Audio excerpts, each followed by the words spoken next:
silence and contemplation, and the seal of dedication,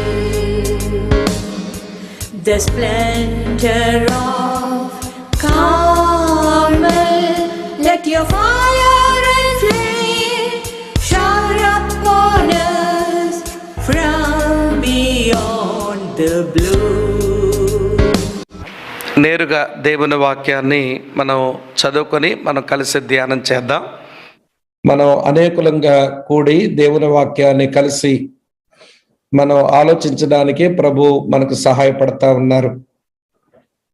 ఈరోజు కూడా తరగతిని ప్రేమించి వచ్చిన ప్రియులైన మీ అందరికీ నా హృదయపూర్వకమైనటువంటి వందనాలు నేను తెలియచేస్తూ, గతించిన దినం మనం మాట్లాడుకున్న విషయాలు ఒక్క మారు రివ్యూ చేసుకుని బైబిల్లోంచి ఒక 2 వచనాలు చదివి ఈ దినపు తరగతిని మనం ఆరంభిస్తాం. కనుక నాతో కలిసి ఈ తరగతుల్లో గతించిన దినం చాలా వరకు మనం మాట్లాడుకున్న విషయాలు, అది జూమ్లో మీతో మాట్లాడిన విషయాలన్నీ కూడా నోట్స్ కూడా మీ వరకు చేరింది.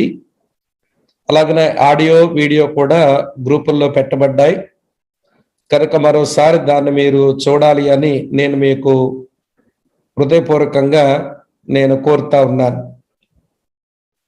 సరే, నిన్న మనం మాట్లాడుకున్న సంగతులు ఒక మారు తిరగతోడుకోవడం మంచిదని అనిపిస్తూ ఉంది. కనుక దయచేసి అన్ని ఒకసారి మీరు రాసుకున్న నోట్స్, అలాగనే ఏవైనా విషయాలు మిస్ అయితే దయతో గమనించండి. ఒక 5-6 మినిట్స్లో ఈ సంగతులను మనం చూసుకుంటాం.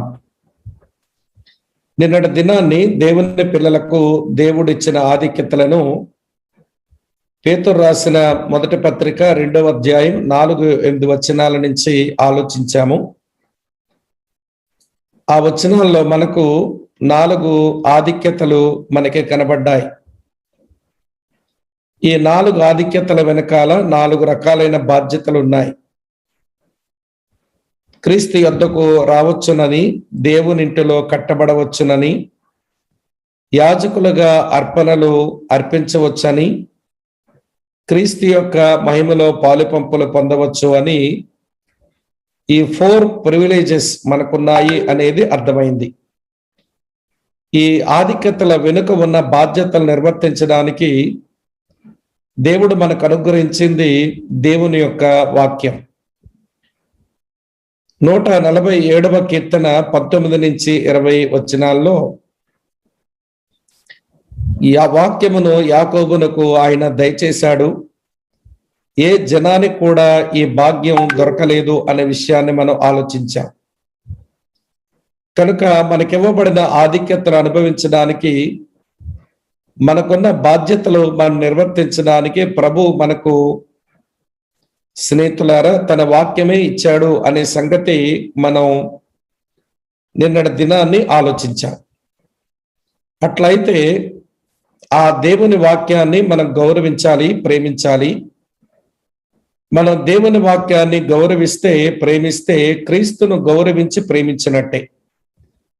ఎందుకనగా వాక్యమునకు క్రీస్తుకు ఒకే రకమైన బిరుదులు ఉన్నాయి. వాక్యం జీవాహారం, యేసుక్రీస్తు కూడా జీవాహారమే. యేసుక్రీస్తు జీవాహారమని తానే చెప్పుకున్నారు. వాక్యం వెలుగు, యేసుక్రీస్తు కూడా వెలుగు. అలాగనే వాక్యం సత్యం, యేసుక్రీస్తు వారు కూడా సత్యమే. కనుక యేసును నేను ప్రేమిస్తే వాక్యాన్ని ప్రేమించాలి, యేసును గౌరవిస్తే నేను వాక్యమును కూడా గౌరవించాలి. నాకు యేసు ప్రభు అంటే ప్రేమ గౌరవం ఉన్నాయి అని చెప్పి దేవుని వాక్యాన్ని మనం ప్రేమించకపోయినా, మనం గౌరవించకపోయినా మనం చాలా తప్పిదం చేస్తున్నట్టే లెక్క. నిన్నటి రోజున తమ్ముడు రాజేష్ గారు ప్రార్థన చేస్తూ, వాక్యమైన ఆ దేవుడు శరీరాన్ని ధరించుకుని వచ్చి సిలువలో ప్రాణం పెట్టి తిరిగి లేచి వెళ్ళిన ఆ దేవుడే, ఆ వాక్యమే మన చేతుల్లో గ్రంథముగా ఇమిడిపోయి మన వరకు వచ్చాడు అన్న ఆలోచన తమ్ముడు ప్రార్థన చేస్తూ ఉంటే నా హృదయం దులిచింది ఆ ఆలోచన. ఈ విషయం ఎప్పుడు మన మధ్యలో ఉంచుకోవాలి. ఆకాశమే నా సింహాసనం, ఈ భూమి నా పాదపీఠం అని సెలవిచ్చిన దేవుడు, ఆ వాక్కైన దేవుడు మన చేతిలో ఇమిడిపోవడానికి వచ్చాడు. కనుక క్రీస్తును మనం ప్రేమించి గౌరవించాలి అని అనుకుంటే వాక్యమును కూడా ప్రేమించి గౌరవించాల్సిందే అని నిన్న మనం చూసాం. అటు తరువాత వాక్యం వలన మనకు సంప్రాప్తమయ్యేటువంటి 7 లాభాల గురించి మనం ఆలోచన చేశాం. వాక్యమును ఎలా ఉపయోగించాలో అలా మనం ఉపయోగించుకోగలిగితే మన ప్రార్థనలకు జవాబులు వస్తాయి. మనం పాపంపై విజయం అందుతాము. మనము ఆత్మ నింపుదల గలవారం అవుతాము. మనము ఆధ్యాత్మిక అభివృద్ధి నొందుతాము. మన జీవితంలో ఫలము ఉత్పన్నమవుతుంది. మనము పవిత్రీకరించబడతాము. చివరగా మనం దేవుని యొక్క నడిపింపును అనుభవిస్తాము అని ఈ 7 ఆత్మ సంబంధమైన ప్రయోజనాలు నిన్న మీకు జ్ఞాపకం చేశాను. అటు తరువాత ప్రియమైన స్నేహితులారా, వాస్తవిక మన పాఠంలోకి మనం వచ్చాం. దేవుని వాక్యాన్ని ఎలా ధ్యానం చేయాలి, జీవితాన్ని మార్చే ఆ ప్రత్యక్షతను ఎలా స్వీకరించాలి అన్న ఈ పాఠంలో దేవుని వాక్య ధ్యానం అంటే దేవుని ఆత్మ నా హృదయాన్ని అలాగే నా మనసు యొక్క ప్రతి విజ్ఞాన విభాగాన్ని ఉపయోగించి నాకు రూపాంతరం కలుగు చేసే ప్రత్యక్షతను పరిశుద్ధాత్మను తీసుకుని రావడమే వాక్యం ధ్యానించడం. ఈ విషయాన్ని నేను మీకు విపులంగా చెప్పాను, లోపల కూడా మనం చూసాం. దేవుని వాక్య ధ్యానం అనేది దేవుని ప్రత్యక్షతను తీవ్రంగా కోరుకుంటుంది. దీని ఫలితంగా దేవుడు తను తాను మనకు బట్టబయలు చేసుకుంటాడు, బహిర్గతం చేసుకుంటాడు అని జ్ఞాపకం చేశారు. వాక్య ధ్యానంలో మనకు దైవ ప్రత్యక్షత దొరుకుతుంది. అలా దైవ ప్రత్యక్షత దొరకాలి అనే ఆశతోనే వాక్య ధ్యానం చేయాలి. తద్వారా దేవుడు తను తాను మనకు బట్టబయలు చేసుకుంటాడు. ఎందుకంటే సంగతిని మరుగు చేయుట దేవునికి ఘనత. సంగతి శోధించి తెలుసుకోవడం అది రాజులకు ఘనత అని సామెతలు 25:2 మనం చూసాం. అలాగనే మన వాక్య ధ్యానంలో మన మనోనేత్రం వెలిగించబడాలి అని పౌలు గారు ఎఫెసీయుల కొరకు చేసిన ప్రార్థన కూడా జ్ఞాపకం చేసుకున్నాం. అటు తరువాత ప్రియులారా, పరిశుద్ధ గ్రంథంలో దేవుని వాక్య ధ్యానాన్ని గూర్చిన వచనాలు నేను 19 వచనాలు నేను మీకు చూపించాను. ఈ 19 వచనాలకు నిన్న ఒక పనే మీకు అప్పగిస్తే బాగుంటుందని అనిపించింది, కానీ సమయం లేక ఆ పని మీకు అప్పగించలేకపోయాను. ఈ 19 వచనాలను మీరు ఆధారంగా చేసుకుని మీకు వెసులుబాటు ఉన్న ఈ సమయంలో ఆలస్యం చేయకుండా ఈ 2 రోజుల్లోనైనా దేవుని వాక్య ధ్యానం అంటే ఏంటి, వాట్ ఈస్ మెడిటేషన్ అనే ప్రశ్నకు ఈ 19 వచనాల్లో జవాబులున్నాయి. తర్వాత నేనెందుకు వాక్య ధ్యానం చేయాలి, why should I meditate God's word అనే ప్రశ్న కూడా జవాబులున్నాయి. అలాగనే నేను ఎక్కడ వాక్య ధ్యానం చేయాలి, where should I meditate God's word అనే దానికి కూడా జవాబులున్నాయి. తర్వాత నేను ఎప్పుడు వాక్య ధ్యానం చేయాలి, when I should meditate God's word అనే దానికి కూడా జవాబులున్నాయి. అలాగనే ఎలాగన వాక్య ధ్యానం చేయాలి, how should I meditate God's word అనే దానికి కూడా జవాబులున్నాయి. కనుక what, why, where, when, how అనేటువంటి ఈ 5 ప్రశ్నలకు ఈ 19 వచనాల్లో మీరు జవాబులు చూడగోరితే, కొంచెం చిన్న హోంవర్క్ చేసుకోగలిగితే చాలా సంగతులు వాక్య ధ్యానం గురించి మీరు నేర్చుకునేందుకు వీలుంటుంది. అటు తరువాత నేను హెబ్రీ గ్రీకు భాషల్లో వాక్య ధ్యానం యొక్క నిర్వచనాలు చెప్పాను. హెబ్రీ భాషలో అగహ్ అనేటువంటి మాట, శిఖా అనేటువంటి మాటలు ఉపయోగించబడ్డాయి. దాని అర్థాలు లోపల గునుక్కోవటం, లోతుగా ఆలోచించడం, అలాగనే మనం ధ్యానం చేసిన వాక్యాన్ని మనసులో ఊహించడం, ధ్యానం చేసిన వాక్యాన్ని మనలో మనం మాట్లాడుకోవడం అని జ్ఞాపకం చేశాను.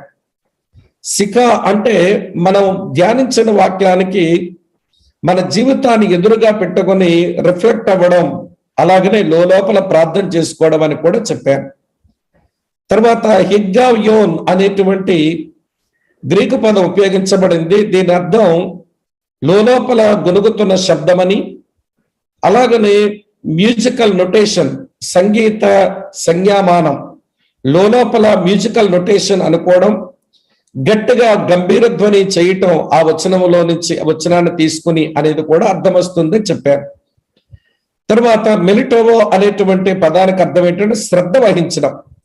ఏ వాక్య భాగం అయితే ధ్యానం చేస్తున్నానో దాని మీద శ్రద్ధ వహించాలి. ఆ వాక్యం నా మనసు లోపల తిరుగుతూ ఉండాలి. అది ధ్యానం చేయటం అంటే. తర్వాత వాక్య ధ్యానంలో లోపల అంతర్లీనమైన 4 స్తంభాల గురించి మీతో చెప్పాను. 4 పిల్లర్స్, ఇవి ఖచ్చితంగా ఉండాలి ధ్యానం చేసే ప్రతి వ్యక్తి జీవితంలో. అందులో మొదటి పిల్లర్ ఏంటంటే ధ్యానం చేయటం అనేది నిరంతర చర్య అని. మనం ఎక్కడ ధ్యానం చేయొచ్చు, ఏ సమయంలో ధ్యానం చేయొచ్చు, ధ్యానం అనేది మన జీవన శైలి అనే మాట నిన్నటి రోజు మనం చూసాం.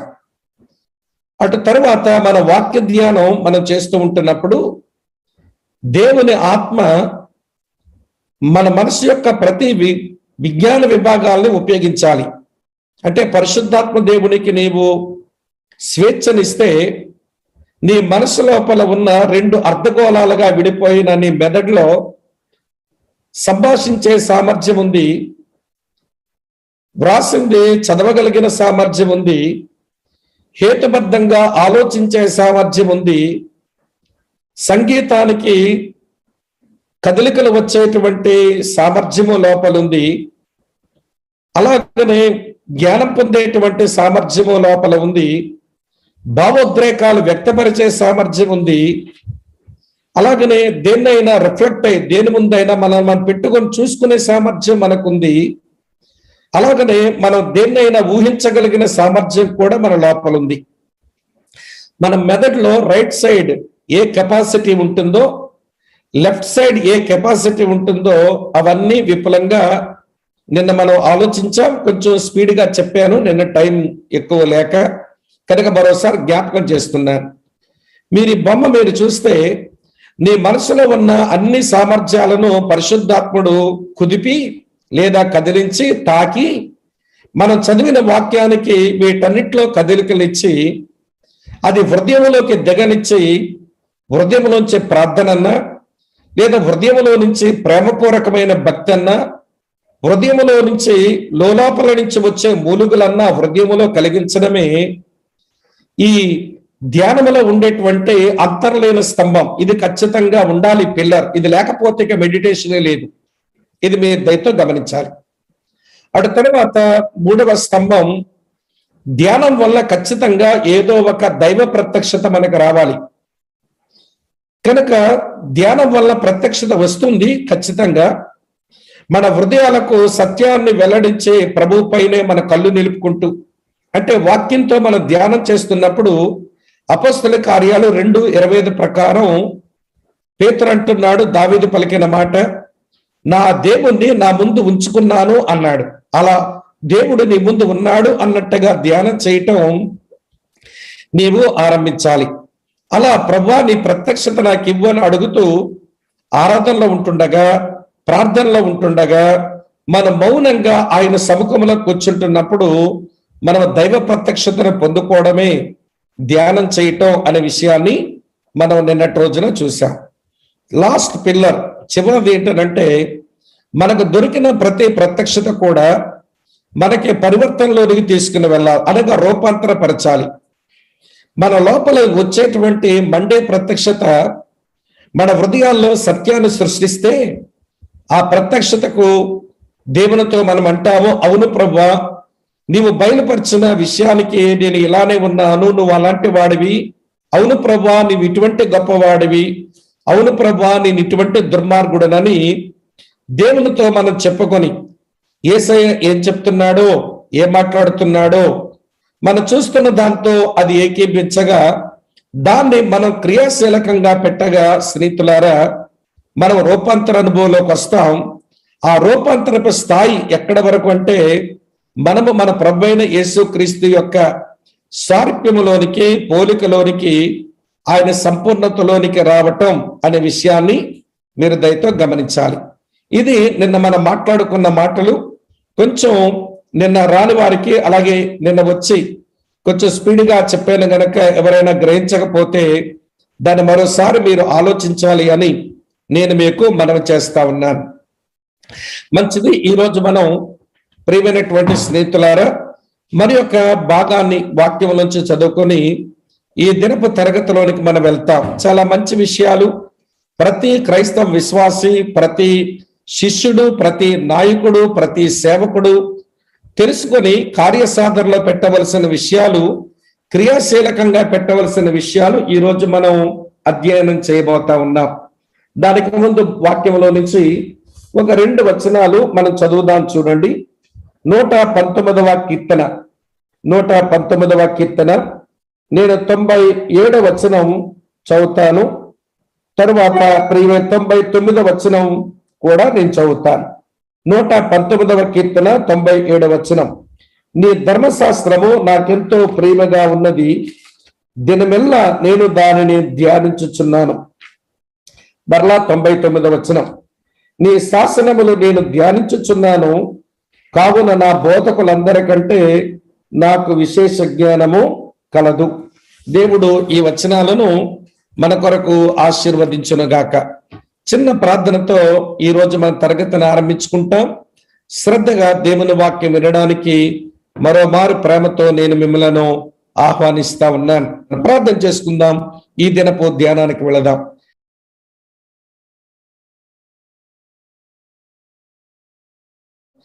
ప్రేమపూర్ణుడైన తండ్రి, మీకు వందనాలు. మీరు నీ వాక్యమును మాకు ఈవిగా ఇచ్చారు. మీరిచ్చిన వాక్యం ఏ ఉద్దేశంతో మీరు ఇచ్చారో ఆ ఉద్దేశానికి మేము సరిగా వాడుకోలేక, మీ సంకల్పాలకు మేము చేరుకోలేక, మేము వెనుకబడి ఉన్న బలహీనులమని ఒప్పుకుంటూ ప్రభా నీ సన్నిధికి మేము చేరి వస్తున్నాం. నిన్ను, నీ వాక్యాన్ని, పరిశుద్ధుల సహవాసాన్ని ప్రేమించిన అనేక మంది నీ సేవకులు, నీ పిల్లలు ఈ జూమ్ వేదికలోనికి చేరి వచ్చారు. ఈ రాత్రి తరగతి నిజంగా మాకు ఆశీర్వాదకరంగా చేయమని, మాతో మాట్లాడమని, మహిమ మీరు మాత్రమే మా ద్వారా పొందమని యేసు నాథుని పేరిట స్తోత్రించి ఆరాధించి మీకే ప్రార్థిస్తున్నాను తండ్రి. Amen, amen. ప్రియులారా, ఈరోజు మనం ఆలోచించే సంగతులు వెరీ ప్రాక్టికల్, చాలా క్రియాశీలకంగా మనం చేయవలసిన విషయాలు ఎన్నో ఉంటాయి. మన శ్రద్ధగా వీటిని నేర్చుకునే ప్రయత్నం చేయాలి అని నేను మీకు మనవి చేస్తా ఉన్నాను.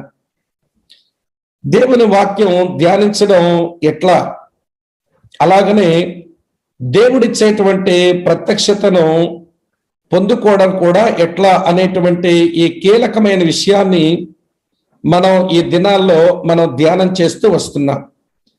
సరే, ఈరోజు 2వ తరగతి. దయచేసి నాతో కలిసి మీరు జర్నీ చేయాలని, ప్రయాణం చేయాలని కోరుతున్నాను. దేవుని వాక్యాన్ని ఎలా ధ్యానం చేయాలి, జీవితాన్ని మార్చే ప్రత్యక్షతను ఎలా స్వీకరించాలి, ఇది చాలా క్రైస్తవ జీవితంలో చాలా ప్రాముఖ్యమైన ప్రశ్నే. అసలు ఇది చాలా బేసిక్, ఫండమెంటల్, ఇది చాలా మౌలికమైనది, ఇది చాలా ప్రధానమైనది అనే విషయాన్ని మీరు దయతో గమనించండి. అయితే ఈరోజు తరగతిలోనికి మనం వెళ్లే ముందు పెద్దలు ఈ వాక్య ధ్యానాన్ని గురించి ఇదివరకు ఎవరెవరు ఏమని చెప్పినారో ఆ మాటలు కొంచెం మన మనసులో పెట్టాల్సినటువంటి అవసరత ఈ సందర్భంలో ఉంది. కనుక నేను కొంత సంఘ పితరులను, మన పెద్దలను నేను జ్ఞాపకం చేస్తాను. వాళ్ళు దేవుని వాక్య ధ్యానాన్ని గురించి వాళ్ళంతా ధ్యానం చేశారో కానీ ఒక్కొక్కరు ఒక్కొక్కలాగా వాక్య ధ్యానాన్ని గురించి చెప్పారు. ఈ ఫోటోలో మనకు కనబడుతున్న దేవుని సేవకుడు దైవజనుడు డిఎల్ మూడి. ఆయన వాక్య ధ్యానం గురించి ఆయన ఏమన్నాడనంటే ఇలా చెప్పినాడు ఒక మీటింగ్ లో. నా మిత్రులారా, దేవుని మాటలను ధ్యానం చేస్తున్న వ్యక్తిని మనం కనుగొన్నప్పుడు ఆ మనిషి ధైర్యంతో నిండి ఉన్నాడని, విజయుడవుతాడని మనం తెలుసుకోగలము అంటాడు. అంటే ఏ వ్యక్తి అయితే దేవుని వాక్యాన్ని బాగా ధ్యానం చేస్తూ ఉంటాడో ఆ వ్యక్తి ధైర్యంతో నిండి ఉంటాడు, ఒక రోజున విజేత అవుతాడు అని మనం చెప్పుకోవచ్చు అన్నాడు సేవకుడు. అదే ఆయన మరో మాట కూడా ఇట్లా అన్నారు. ఏమన్నారంటే, కత్తిని ఎలా ఉపయోగించాలో ప్రభు యెహోషువకు చూపలేదు, కత్తిని ఎలా ఉపయోగించాలో ప్రభు యెహోషువకు చూపించలేదు, కానీ అతని పగలు మరియు రాత్రి ప్రభువుని ఎలా ధ్యానించాలో అయితే అది ప్రభు చెప్పాడు. అప్పుడే తన మంచి విజయాలు సాధిస్తాడని ప్రభు ఎరిగి ఆ మాట చెప్పాడు. కనాను దేశంలో 7 రకాల పరాక్రమవంతులైన ప్రియులారా శక్తివంతులైనటువంటి మనుషులున్నారు.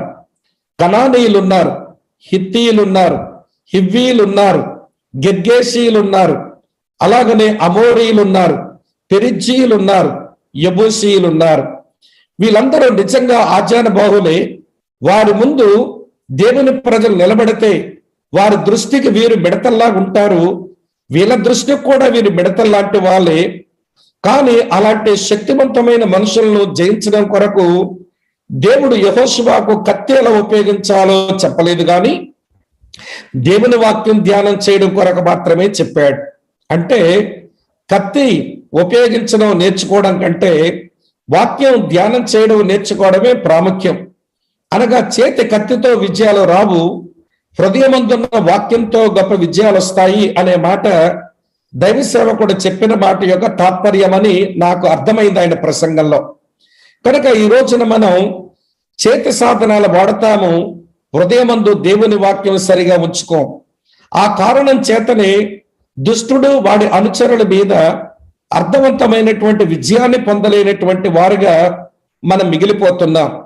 చేతి కత్తి కాదు మనకు విజయాలు తెచ్చిపెట్టేది, హృదయంలో ఉన్న వాక్యపు కత్తే మనకు విజయాలు తెచ్చిపెట్టేది అనే విషయాన్ని దైవ సేవకుడు అర్థం చేసుకుని వాక్య ధ్యానం గురించి ఆయన ఎట్లా చెప్పారు. సరే, మరొక ఆయన జ్ఞాపకం చేస్తాను. ఈయన ఉజ్జీవాన్ని గురించి, ప్రార్థన గురించి చాలా గొప్పగా చెప్పినటువంటి దేవుని సేవకుడు, ఆయన పేరు రెవెన్ హిల్. ఆయన మనుషులను బాగా చదివి దేవుని మనసును కూడా అర్థం చేసుకుని ఆయన అలా చెప్పాడు. కొంతమంది మహిళలు 30 నిమిషాల నుండి గంట వరకు చర్చికి బాహ్యంగా సిద్ధమవుతారు. ప్రత్యేకమైన బట్టలు వేసుకోవటం మరియు అలంకరణ మొదలైన వాటిని ధరిస్తారు. ప్రార్థన మరియు ధ్యానంతో చర్చ కోసం అంతరంగాన్ని సిద్ధం చేయడానికి మనమందరము అంతే సమయాన్ని వెచ్చిస్తే ఏం జరగబోతుందో అన్నాడు. అంటే గొప్ప ఉద్యమమే వచ్చినట. అంటే ఒక స్త్రీ అర్ధగంట నుంచి ప్రియులారా 1 గంట వరకు కూడా ఆమె మందిరానికి వెళ్ళడానికి, ఆమె చేసేటువంటి అలంకరణ కొరకు, వస్త్రధారణ కొరకు వెచ్చించే సమయం ప్రార్థన వాక్య ధ్యానంతో మన అంతరంగాన్ని దేవుని మందిరానికి వెళ్ళడానికి సిద్ధపరచుకుంటే ఈ భూమి మీద గొప్ప రివైవలే వచ్చును అన్నాడు. అంటే నేటి క్రైస్తవులు కనీసం 30 నిమిషాల నుంచి 1 గంట వరకు ప్రార్థన వాక్య ధ్యానములో గడపడంలో బహు బలహీనులైపోయి ఉన్నారు అనే మాట దైవ సేవకుడి యొక్క హృదయ భారమని నేను గమనించి వాక్య ధ్యానం అంత ప్రాముఖ్యమైనదని దైవజనుడు ఇచ్చాడని మీతో ఈ మాట చెబుతున్నాను. మరో వ్యక్తిని జ్ఞాపకం చేస్తాను. ఈయన చాలా పాతకాలపు సేవకుడే, కానీ చెప్పిన మాటలు చాలా గంభీరమైన మాటలు చెప్పినాడు. ప్రియులారా, ఆయన పేరు జాన్ ఓవెన్. ఆయన ఏమన్నాడో తెలుసా? క్రీస్తు మహిమను పాత నిబంధన పుటల్లో వెతకడం మరియు ధ్యానం చేయడం చేయకపోతే పాత నిబంధన చదవడం వల్ల మనకు ప్రయోజనమే ఉండదు అన్నాడు. అంటే ధ్యానానికి ఆయన ఇచ్చిన స్థానం చూడండి ప్రియులారా. ఈరోజు పాత నిబంధన గ్రంథం చదువుతాం, కానీ దాన్ని ధ్యానం చేయకపోవటం వలన ప్రియులారా క్రీస్తు మహిమను అందులో చూడలేకపోతున్నాం. ఆ కారణం చేత మన పాత నిబంధన గ్రంథం చదవడమే వ్యర్థమంటాడు. మరొక గంభీరమైన మాట అన్నాడు ఇలాగా, లేఖనాల్లో క్రీస్తు మహిమను ఎన్నడూ ఆనందముతో ధ్యానం చేయని వ్యక్తికి, వింటున్నారా, లేఖనాల్లో క్రీస్తు మహిమను ఎన్నడూ ఆనందముతో ధ్యానం చేయని వ్యక్తికి ఆయన మహిమను, స్వర్గమును చూడాలన్న నిజమైన కోరికే ఉండదట.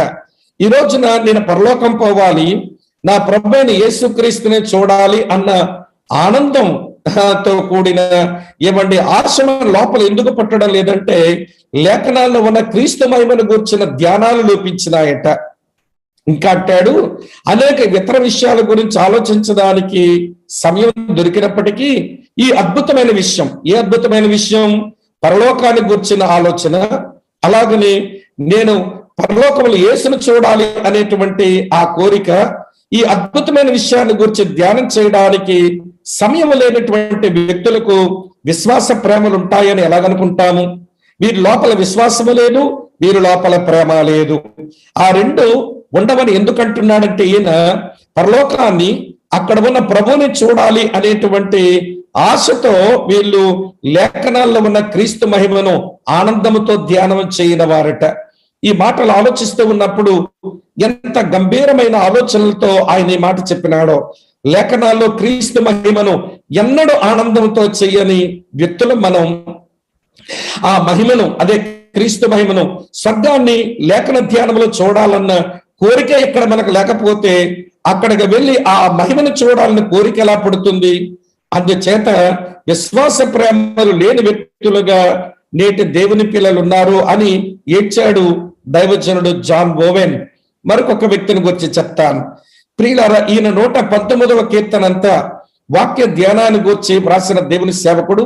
ఈయన రాసినటువంటి ఆ 119వ కీర్తన ధ్యానం నా మట్టుకు నేను 2 మార్లు చదివినప్పుడు ధ్యానాన్ని గురించి ఇన్ని తలంపులున్నాయా అనిపించింది. సరే, ఆయన చాలా మాటలు చెప్పాడు, కానీ మన ధ్యానం కొరకు ఒక 2 సంగతులు జ్ఞాపకం చేస్తాను. చూడండి, ఆయన ఏమన్నాడంటే, అధ్యయనం అంటే స్టడీ, అధ్యయనం యొక్క ముగింపు సమాచారం. మనం స్టడీ చేస్తే మనకి ఇన్ఫర్మేషన్ వస్తుంది, మరియు ధ్యానం యొక్క ముగింపు అభ్యాసం అన్నాడు. కానీ మనం మెడిటేట్ చేస్తే మన వాక్యాన్ని ప్రాక్టీస్ చేస్తామట, అభ్యాసంలో పెడతామట. గమనిస్తున్నారా? అధ్యయనం యొక్క ముగింపు సమాచారం, ధ్యానం యొక్క ముగింపు అభ్యాసం. అధ్యయనం అనేది శీతాకాలపు సూర్యుడిలా ప్రకాశిస్తుంది, కానీ వేడెక్కదు. శీతాకాలంలో సూర్యుడు ఏమంటే ప్రకాశిస్తున్నాడు, ఏమంటే ఎండ కాస్తున్నది, కానీ ఒళ్ళు వేడెక్కదు, వేడి వాతావరణం రాదు, చలిపడుతుంది. కానీ ధ్యానం అనేది అగ్నిపై ఓదనం లాంటిదట. ఇక్కడ మనం మంటను పట్టించుకోవడం లేదు, కానీ వేడిని మాత్రం పట్టించుకోగలుగుతాం. వేడి తగులుతుంది మనకి. అధ్యయనం ముగింపు సత్యాన్ని నిల్వ చేయటం, కానీ ధ్యానం సంభాషణలో సత్య పవిత్ర సంభాషణని ఉంచుతుంది అన్నాడు ఈయన. కనుక స్టడీకి, మెడిటేషన్కి ఈ రెండింటి మధ్య ఉన్న వ్యత్యాసాన్ని మాట్లాడుతూ అన్నాడు ఈ సమాచారం. ఆయన చెప్పిన కోట్, ఆయన చెప్పినటువంటి మాట ఇది. కనుక అధ్యయనం చేయడం అంటే వాక్యాన్ని స్టడీ చేయటం, అది కేవలం ఇన్ఫర్మేషనే మనకు వస్తుంది. కానీ మెడిటేట్ చేస్తే వాక్యాన్ని మనం ప్రాక్టీస్ లో పెడతాం. అలాగనే దేవుని వాక్యాన్ని స్టడీ చేయటం అనేది శీతాకాలపు ఎండ లాంటిది. అలాగనే ధ్యానం చేయటం అనేది ఏమంటే అగ్నిని ఊది ప్రియుల వేడిని అనుభవించడం లాంటిది. అలాగనే స్టడీ చేయటం అనేది మీరు సత్యాన్ని నిల్వ చేసుకోవడం లాంటిది. కానీ ధ్యానం చేయటం అనేది అది మన సంభాషణలోనికి సత్య ప్రవర్తన లేక సత్య పవిత్ర సంభాషణ మన కాన్వర్జేషన్ లోకి తెచ్చిపెట్టేటంత స్థాయికి మనం తీసుకుని వెళుతుంది అన్నాడు. ప్రియులారా, ఇవన్నీ మనం ఆలోచిస్తున్నప్పుడు వాళ్ళ ధ్యానాన్ని గురించి ఎంత లోతుగా ఆలోచించి మాటలు చెప్పారా అని అనిపిస్తుంది. తర్వాత ఇక చివరి వ్యక్తుల గురించి చెప్పి నేను ముగిస్తాను. ప్రియులారా, ఈయన థామస్ వాట్సన్, ఈయన ఏమన్నాడు తెలుసా? చదవకుండా ధ్యానం చేయటం తప్పు, మరియు ధ్యానం చేయకుండా చదవడం బంజరు అనగా ఫలము లేనిది అన్నాడు. స్టడీ అవసరం లేదని నేను చెప్పలేదు. నేను ఇంతకు ముందు చెప్పినటువంటి కోట్లో స్టడీ ఉంది, మెడిటేషన్ ఉంది. స్టడీ ఇన్ఫర్మేషన్ ఇస్తుంది, మెడిటేషన్ ప్రాక్టికల్ గా మన జీవితాన్ని మార్చేస్తుంది. కనుక చదవడం అవసరం లేదని కాదు సుమా. అందుకే థామస్ వాట్సన్ ఏమన్నాడనంటే, చదవకుండా ధ్యానం చేయటం తప్పు, ధ్యానం లేకుండా ఊరికే చదవడం బంజర లాంటిది అనగా ఫలము లేనిది అని అన్నాడు.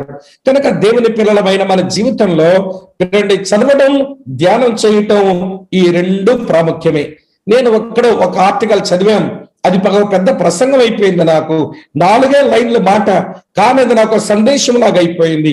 ఆ దైవజనుడు ఏమన్నాడో తెలుసా? 4 లైన్లో మొదటి మాట అన్నాడు, వాక్యమును భుజించండి, మీరు ఆరోగ్యకరమైన క్రైస్తవులు అవుతారు అన్నాడు.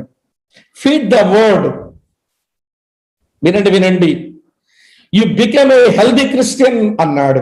రెండవ మాట స్టడీ ద వర్డ్, దేవుని వాక్యాన్ని నువ్వు అధ్యయనం చెయ్యి, నువ్వేమవుతావో తెలుసా, ఇంటెలిజెంట్ క్రిస్టియన్, తెలివి కలిగిన క్రైస్తవుడు అయిపోతావు అన్నాడు. మూడో మాట అన్నాడు, దేవుని యొక్క వాక్యాన్ని కంఠస్థము చెయ్యు, నీవు నైపుణ్యము గల క్రైస్తవుడు అవుతావన్నాడు. వినండి, ఆ దేవుని వాక్యాన్ని నువ్వు కంఠస్థం మెమరైజ్ చెయ్యి, అప్పుడు ఏమవుతావో తెలుసా, నీవు స్కిల్ఫుల్ క్రిస్టియన్ అయిపోతావు అన్నాడు. నాలుగో మాట ఏం రాశాడో తెలుసా ఆయన, దేవుని వాక్యాన్ని ధ్యానించు, నీవు ఫలభరితమైన క్రైస్తవుడు అవుతావు అన్నాడు. మళ్ళీ చెప్తాను వినండి ప్రియులారా, నువ్వు దేవుని వాక్యాన్ని మెడిటేట్ చేస్తే నువ్వు ఫ్రూట్ఫుల్ క్రిస్టియన్ అవుతావు అన్నాడు. మళ్ళీ వరుసగా 4 చెప్తాను వినండి, వాక్యమును భుజించండి, మీరు ఆరోగ్యకరమైన క్రైస్తవులు అవుతారు. వాక్యమును అధ్యయనం చేయండి, మీరు తెలివి కలిగిన క్రైస్తవులు అవుతారు. మీరు దేవుని యొక్క వాక్యాన్ని కంఠస్థము చేయండి, మీరు నైపుణ్యము గల క్రైస్తవులు అవుతారు. మీరు దేవుని వాక్యాన్ని ధ్యానం చేయండి, మీరు ఫలభరితమైన క్రైస్తవులు అవుతారు అన్నాడు. ఈ 4 అనుభవాలు అవసరమే. కాబట్టి ప్రియులారా, మనం ఇప్పుడు జ్ఞాపకం చేసుకున్న 5 దేవుని సేవకులు, డాక్టర్ డిఎల్ మోడీ, తర్వాత లియోనార్డ్ రెవెన్హిల్, అలాగనే జాన్ బోవెన్, అలాగనే థామస్ మ్యాంటన్, అలాగనే థామస్ వాట్సన్, ఈ 5 దేవుని సేవకులు ధ్యానానికి వారి జీవితంలో పెద్దపీట వేసుకున్నారు. అనేకులకు ధ్యానం చేయగలిగిన వ్యక్తులుగా వారు తయారు చేశారు. కనుకనే వారు గొప్ప ఆధ్యాత్మిక వారసత్వాన్ని వారి సేవ తర్వాత వారు మిగల్చగలిగారు. ప్రియులారా, ఈ కోట్స్ మొట్టమొదటి ఎందుకు జ్ఞాపకం చేశానంటే, పెద్దల మాట చద్దిమోటట, కనుక పెద్దల మాటలు అప్పుడప్పుడు మనం జ్ఞాపకం చేసుకోవడం చాలా మంచిది. సరే రండి, మనం లోపలికి ప్రయాణం చేద్దాం. ఈరోజు మనం ఆలోచించాల్సిన ఎవరి ప్రాముఖ్యమైన సంగతి ఏంటంటే, మరి వాక్య ధ్యానాన్ని గురించి ఇన్ని గొప్ప గొప్ప మాటలు వింటూ వచ్చాం కదా, మరి వాక్యం ధ్యానం చేయడం ఎలా అనేది ఒక గంభీరమైనటువంటి ప్రశ్న. వాక్య ధ్యానం ఎలా చేయాలి? నేను కొన్ని ప్రాముఖ్యమైన విషయాలు చెప్తాను ఈరోజు. వాక్యం ధ్యానం చేయడం ఎలాగో నేను చెప్పిన తర్వాత, ఆ ధ్యానపు కళను మనం మౌన ధ్యానంలోనికి ప్రతిరోజు దేవునితో మన కొంత సమయం గడిపే దాన్ని క్వైట్ టైం అంటారు, లేదా మౌన ధ్యాన సమయం అంటారు. ఈ ధ్యానపు కళ మౌన ధ్యానంలోకి తెచ్చుకొని ప్రతిరోజు దేవుని వాక్యం ధ్యానం చేసే క్రమం ఏంటో, దానివల్ల మనకు వచ్చే ప్రయోజనాలు ఏంటో ఈరోజు మీకు కొంచెం విపులంగా నిదానంగా చెప్పే ప్రయత్నం చేస్తాను. జాగ్రత్తగా వినండి. వాక్య ధ్యానం ఎట్లా చేయాలి? నెంబర్ 1, మొట్టమొదటి మాట, కనువిప్పు నిమిత్తం దేవునిని అడగండి. ఎందుకు మనకు కనువిప్పు లేదా మనోనేత్రం వెలిగించబడాలని అంటే చెప్తాను వినండి ప్రియులారా.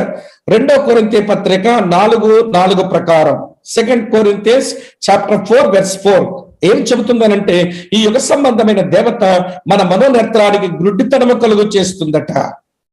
ఆ కారణం చేత మన మనసు అంధకారము, మన హృదయం కూడా అంధకారమే.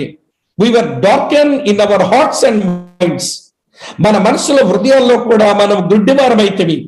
అలాగనే మనకు తెలియకుండానే మన స్వనీతి, మనకు తెలియకుండానే మన పాత మతం యొక్క గర్వం, ఇవి కూడా కంటికి పొరల్లా ఉంటాయి. సవులకు కూడా పొరల కమ్మేసినాయి. అందుకనే వినండి, అననీయ వెళ్ళి ప్రార్థన చేసిన తరువాత సౌలు కంటికున్న పొరలు రాలిపోయినాయట. అపొస్తలుల కార్యాలు 9:18 చూస్తాం. దుష్టుడు వలన అంధకారం, అలాగనే మన మతము, మనకున్న స్వనీతిని బట్టి వచ్చినటువంటి గర్వం, ఇవన్నీ మనకు గుడ్డివాలుగా చేస్తూ ఉంటే, దేవుని వాక్యములో ఉన్న విషయాలు తెలియాలనంటే మన మనోనేత్రం వెలిగించబడాలి. దేవుడు వెలిగించేవాడే. 119వ కీర్తన 18వ చరణంలో కీర్తనకారుడు ఇలా ప్రార్థన చేశాడు, దేవా, నీ ధర్మశాస్త్రములో ఆశ్చర్యకరమైన సంగతులు చూచినట్లు నా కన్నులు తెరవవా. కనుక వాక్య ధ్యానం చేసే ప్రతి బైబిల్ విద్యార్థి కూడా, వాక్య ధ్యానం చేయబోయే ప్రతి సేవకుడు, శిష్యుడు, నాయకుడు, సాధారణ విశ్వాసి, మీరు ఎవరైనా కావచ్చు, మీరు వాక్య ధ్యానం చేసేదానికి మీరు కూర్చున్న ప్రతిసారి అడగవలసిన మాట, దేవా, నా మనోనేత్రాన్ని వెలిగించు, నీ ధర్మశాస్త్రములో ఆశ్చర్యకరమైన సంగతులు చూచినట్లు నా కన్నులు తెరువు అని అడగవలసినటువంటి అవసరత ఉంది అని నేను మీకు మనవి చేస్తున్నాను ప్రియులారా. దయచేసి మీరు గమనించండి. ఇది మొదటి మాట. రెండవ మాట చెప్తాను, ఆలకించండి. రెండవ మాట ఏంటో తెలుసా? దేవుడు ఆ వాక్యమును చదువుతుండగా నీకు ఇచ్చిన తలంపులను రాసుకోవడం నేర్చుకోవాలి. కొంతమంది ఊరికే చదువుతారు, ఏదో పెద్ద జ్ఞాపక శక్తి బాగున్న మనుషుల్లాగా ఏమండి ఎక్కడా ఏ ముక్క కూడా చేత్తో రాయరు. ప్రియుల రాసుకోవాలి, దేవుడే రాసుకోమని చెప్పాడు. ద్వితోపదేశ కాండం 17వ అధ్యాయం 18 చదువుతారు చూడండి. మరియు అతడు రాజ్య సింహాసనమందు ఆసీనుడైన తరువాత లేవీయులైన యాజకులు స్వాధీనమున్న గ్రంథమును చూచి ఆ ధర్మశాస్త్రమునకు ప్రతిని తన కొరకు రాసుకొనవలెను. దేవుడు నీకు ఇచ్చిన తలంపులను నువ్వు నీ కొరకు రాసుకోవడం చేత కావాలి. అవి నీకు ఎప్పుడూ మేలు చేస్తాయి కనుక వినండి, దేవుడు నీకు ఇచ్చిన వాక్య తలంపులు నీ కొరకు రాసుకో. ఇది సెకండ్ స్టెప్. ఇవన్నీ కూడా మెడిటేషన్ కొరకు దేవుడిచ్చినటువంటి లేఖన భాగాల్లో మనకు కనబడుతున్నటువంటి అడుగులు అనే విషయాన్ని మీరు దయతో గమనించాలని కోరుతున్నాను. నెంబర్ 3, మూడో సంగతి ఏంటంటే వచనమందున్న ప్రతి పదాన్ని నొక్కి చదవాలి.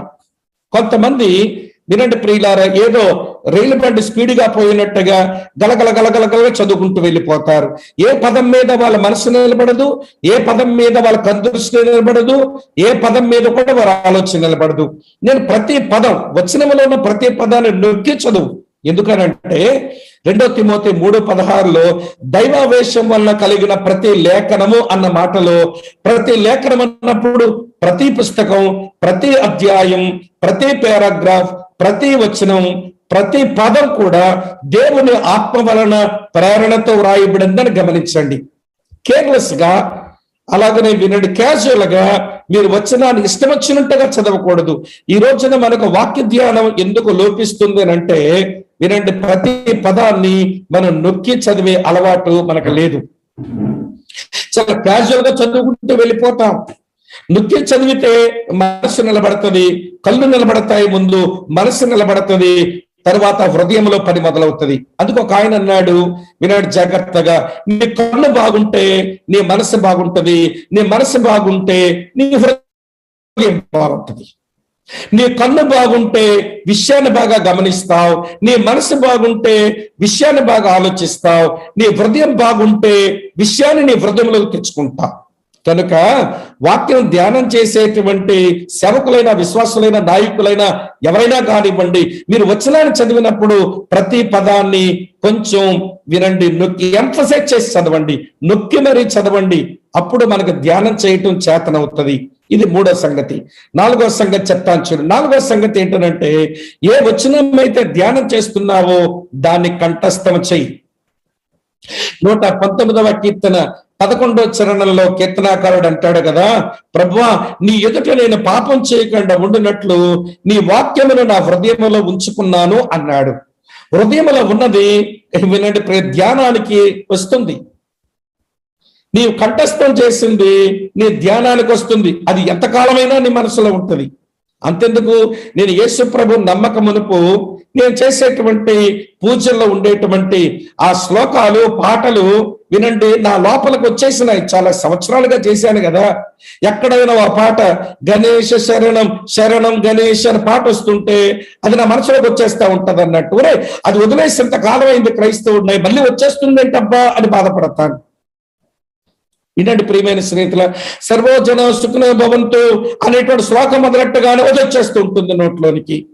ఇట్లా బాబు వదలదా ఇది నన్ను అనిపిస్తుంది. ఎందుకంటే మనం కంఠస్థం చేసేది అది మన ధ్యానంలో ఉండిపోతే అది ఎన్నటంటగా నిలిచిపోడు. ఈ రోజు ఎన్ని వచనాలు మన కంఠస్థంలో తీసుకుంటే ఆ వచనాలు ఎంతో కాలంగా మన లోపల ఉండి మన లోపల ఉన్న వాక్యం అది మనకు చాలా మేలు చేస్తుంది. దీనికి వచనం కలపండి. యోబు గ్రంథం 22వ అధ్యాయం 22వ వచనం. యోబు దగ్గర ఎలీఫజ్ అన్నాడు, దేవుని యొక్క వాక్యాన్ని యోబు దేవుని యొక్క వాక్యాన్ని అంగీకరించు, దేవుని యొక్క వాక్యం నీ హృదయంలో ఉంచుకో అని పిలిపించాడు. ఇది మనకు రావాలి. కనుక వినండి, కనువిప్పు కొరకు దేవుని అడుగు మొదట, ధ్యానం చేయడానికి మొదట అడుగది. నువ్వు వాక్యం నువ్వు చూస్తూ ఉన్నప్పుడు ఏదైనా తలంపులు వచ్చినప్పుడు ఆ తలంపులు కొంచెం రాసుకో. వచనంలో ప్రతి పదాన్ని నొక్కి చదువు. తర్వాత ఆ వచనాన్ని నువ్వు కంఠస్థం చేసేసేయాలి. కంఠస్థం అయిపోయిన ఇది చాలా ప్రాముఖ్యమైన పాయింట్. 5వ పాయింట్ ఏంటో తెలుసా? వచనాన్ని బాగా విశ్లేషణ చెయ్యి, యానలైజ్ చెయ్యి, విశ్లేషణ చెయ్యి. ఎందుకనంటే 2 తిమోతి 2:15 పౌలు తిమోతితో చెప్తాడు, బాబు తిమోతి సత్యవాక్యమును సరిగా విభజించు అన్నాడు.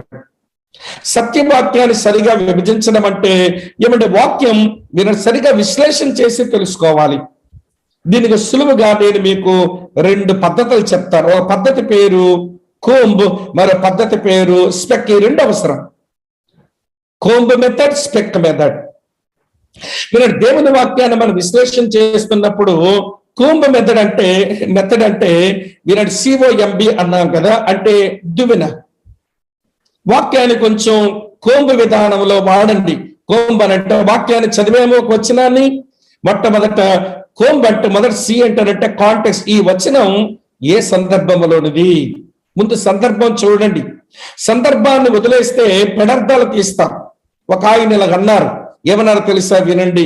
Every meaning comes out of context అన్నాడు. ప్రతి వాక్యానికి అర్థం సందర్భం నుంచి వస్తుంది. ముందు సందర్భం చూడండి. సందర్భం చూడక వాక్యాన్ని పెడార్థాలు తీసిన వాళ్ళు ఉన్నారు. ఒకసారి ప్రియమైన స్నేహితులారా, హెబ్రీ పత్రిక 6వ అధ్యాయంలో మీరు మందులు కాక అని ఉంది. అది వాక్య సందర్భంలో ఆలోచిస్తే మీరు డల్ గా ఉండక అని అర్థం. కానీ మందులు కాక అనే మాట మందులు మెడిసిన్ అని అర్థం చేసుకుని ఆ ఫెలోషిప్ వాళ్ళు, మీరెవరో మందులు వాడడానికి వీల్లేదు, మీరు మందులు వాడారంటే మీరు రక్షణ పొందనట్టే, నరకానికి వెళ్ళిపోతారని వాళ్ళ అసెంబ్లీలో ఉండేటువంటి వాళ్ళ మందులు వాడనియరు. అక్కడ మందులు కాక అంటే మందులు వాడకూడదనా? ఒరే డల్గా ఉండొద్దు అని చెప్తున్నారు కదా. మీకు డల్నెస్ రాకూడదని చెప్పే మాట తీసుకొని ఇలా మందులు వాడుకోవడం మానేసి మళ్ళీ మేము ఎంత నిష్ఠగా విశ్వాసం మీద దేవుని మీద ఆధారపడి ప్రాణాపాయ పరిస్థితుల్లో కూడా మేము మందులు వాడడం చూసారా, మేము ఎంత భక్తి పరులమో అని చెప్పి ఒక రకమైన ఆధ్యాత్మిక గర్వాన్ని వెలగొక్కుతారు వీళ్ళు.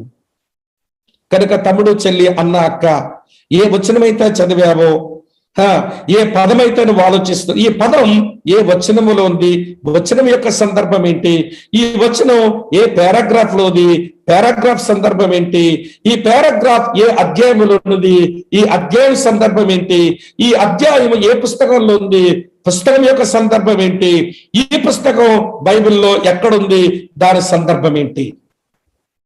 ఇన్ని సందర్భాలు చూసుకోవాలి. మరి ప్రభునందు ప్రియులారా, వినండి. మీకు ఆ విషయం మీతో చెప్పనా? పచ్చిక గల చోట్ల పచ్చిక తినడం తేలికే, కానీ వినండి, మన ప్రియుడు అంట, మన ప్రభువు ఎక్కడ మేపుతాడో తెలుసా? తన మందను. మీ కొరకు చదువుతాను చూడండి ఒక మాట. పరమగీతం ఇలా మంచి వచనం ఇది, నేను మీకు చూపిస్తాను చూడండి ప్రియులారా. పరమగీతంలో ఈ మాట మీ కొరకే చదువుతున్నాను చూడండి. పరమగీతం నేను చదువుతున్నాను 6వ అధ్యాయం 2వ వచనంలో, ఉద్యానవనమునందు లేపుటకును పద్మములు ఏలుటకును అని అన్నాడు. ప్రియమైన స్నేహితులారా, వినండి. 2వ అధ్యాయం 16వ వచనం చూడండి మరలా. అదే పరమగీతం 2:16లో, నా ప్రియుడు నా వాడు, నేను అతని దానను, పద్మములున్న చోట అతడు ఆ మందను మేపుచున్నాడు. పద్మములున్న చోట మందను మేపడం అంటే పద్మాలు గడ్డి మీద ఉండవు, నేల మీద ఉండవు, నీటిలో ఉంటాయి. కనుక గడ్డి పచ్చిక నేల మీద ఉంటుంది, అది తింటున్నప్పుడు కొంచెం మట్టి కూడా నోట్లోకి వెళ్ళొచ్చు. కానీ పద్మములున్న చోట గడ్డి ఉంటుంది, అది నీటిలో తడిచి ఉన్న గడ్డి. తన కాపరి ఈ మందను అక్కడ మేపుతాడట.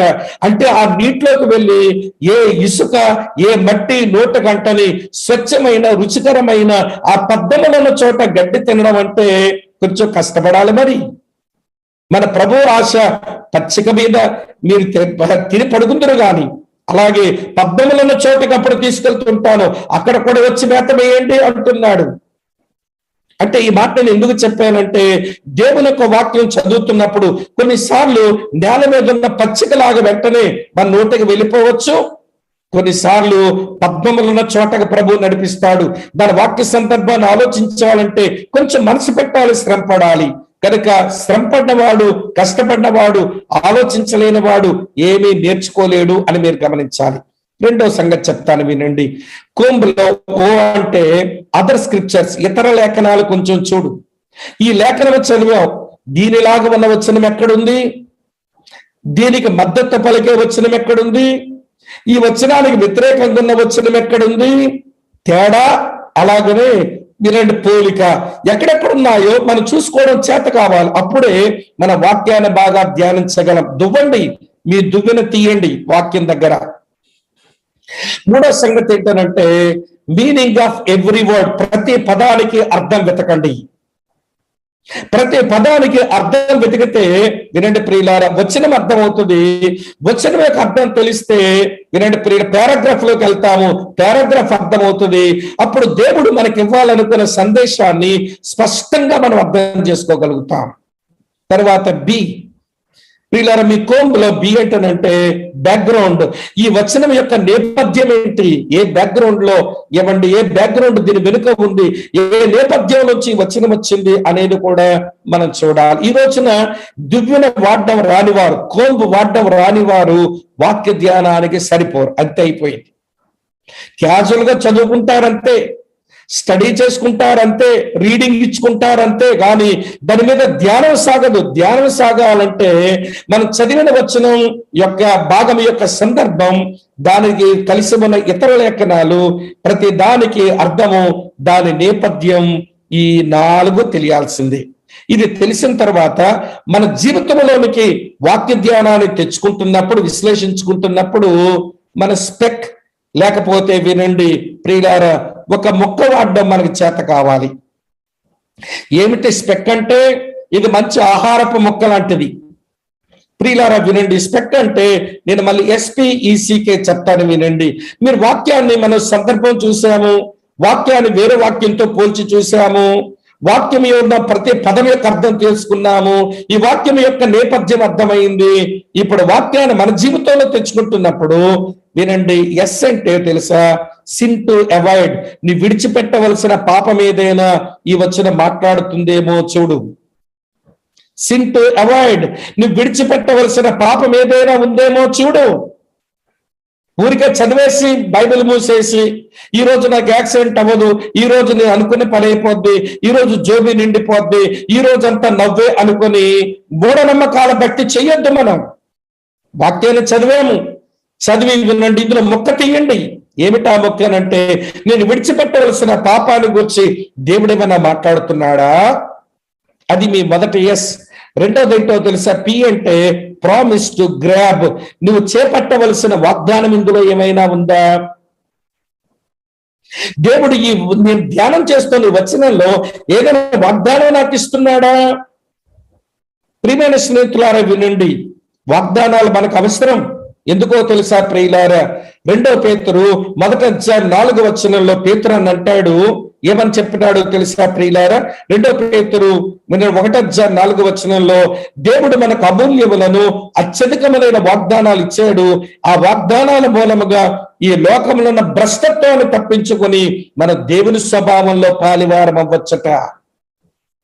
మన దేవుని స్వభావంలో పాలువారం అవ్వాలన్నా, ఈ లోకంలో ఉన్న భ్రష్టత్వాన్ని తప్పించుకోవాలన్నా, మన వాక్యంలో ఉన్న ప్రామిస్ ఏంటో దాన్ని చేపట్టాలి కదా. మరి స్పెక్ లో పి అది.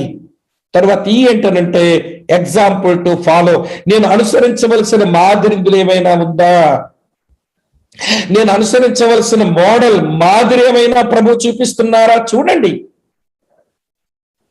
ఈ రోజున వినండి, వ్యక్తిగతంగా ఆధ్యాత్మిక పోషణ ఎందుకు కరువయ్యింది? ఇతరులకు చెప్పడానికి సందేశం ఎందుకు కరువయ్యింది అని అంటే, దేవుని వాక్యంలో నీ దగ్గరకు వచ్చే సందేశం ఏమి లేదు కాదు. బైబిల్ నువ్వు సరిగా తీసుకోవట్లా, మొక్క తీసుకోవడానికి చేత కావట్లా, నాకు చేత కావట్లా. కనుక వాక్యాన్ని ధ్యానం చేస్తున్నప్పుడు నేను అనుసరించవలసిన మాదిరిందులు ఏమైనా ఉందా చూడాలి. అటు తర్వాత సి అంటే కమాండ్ టు ఒబే. నేను విధేయత చూపవలసిన ఆజ్ఞ ఏమైనా ఉందా?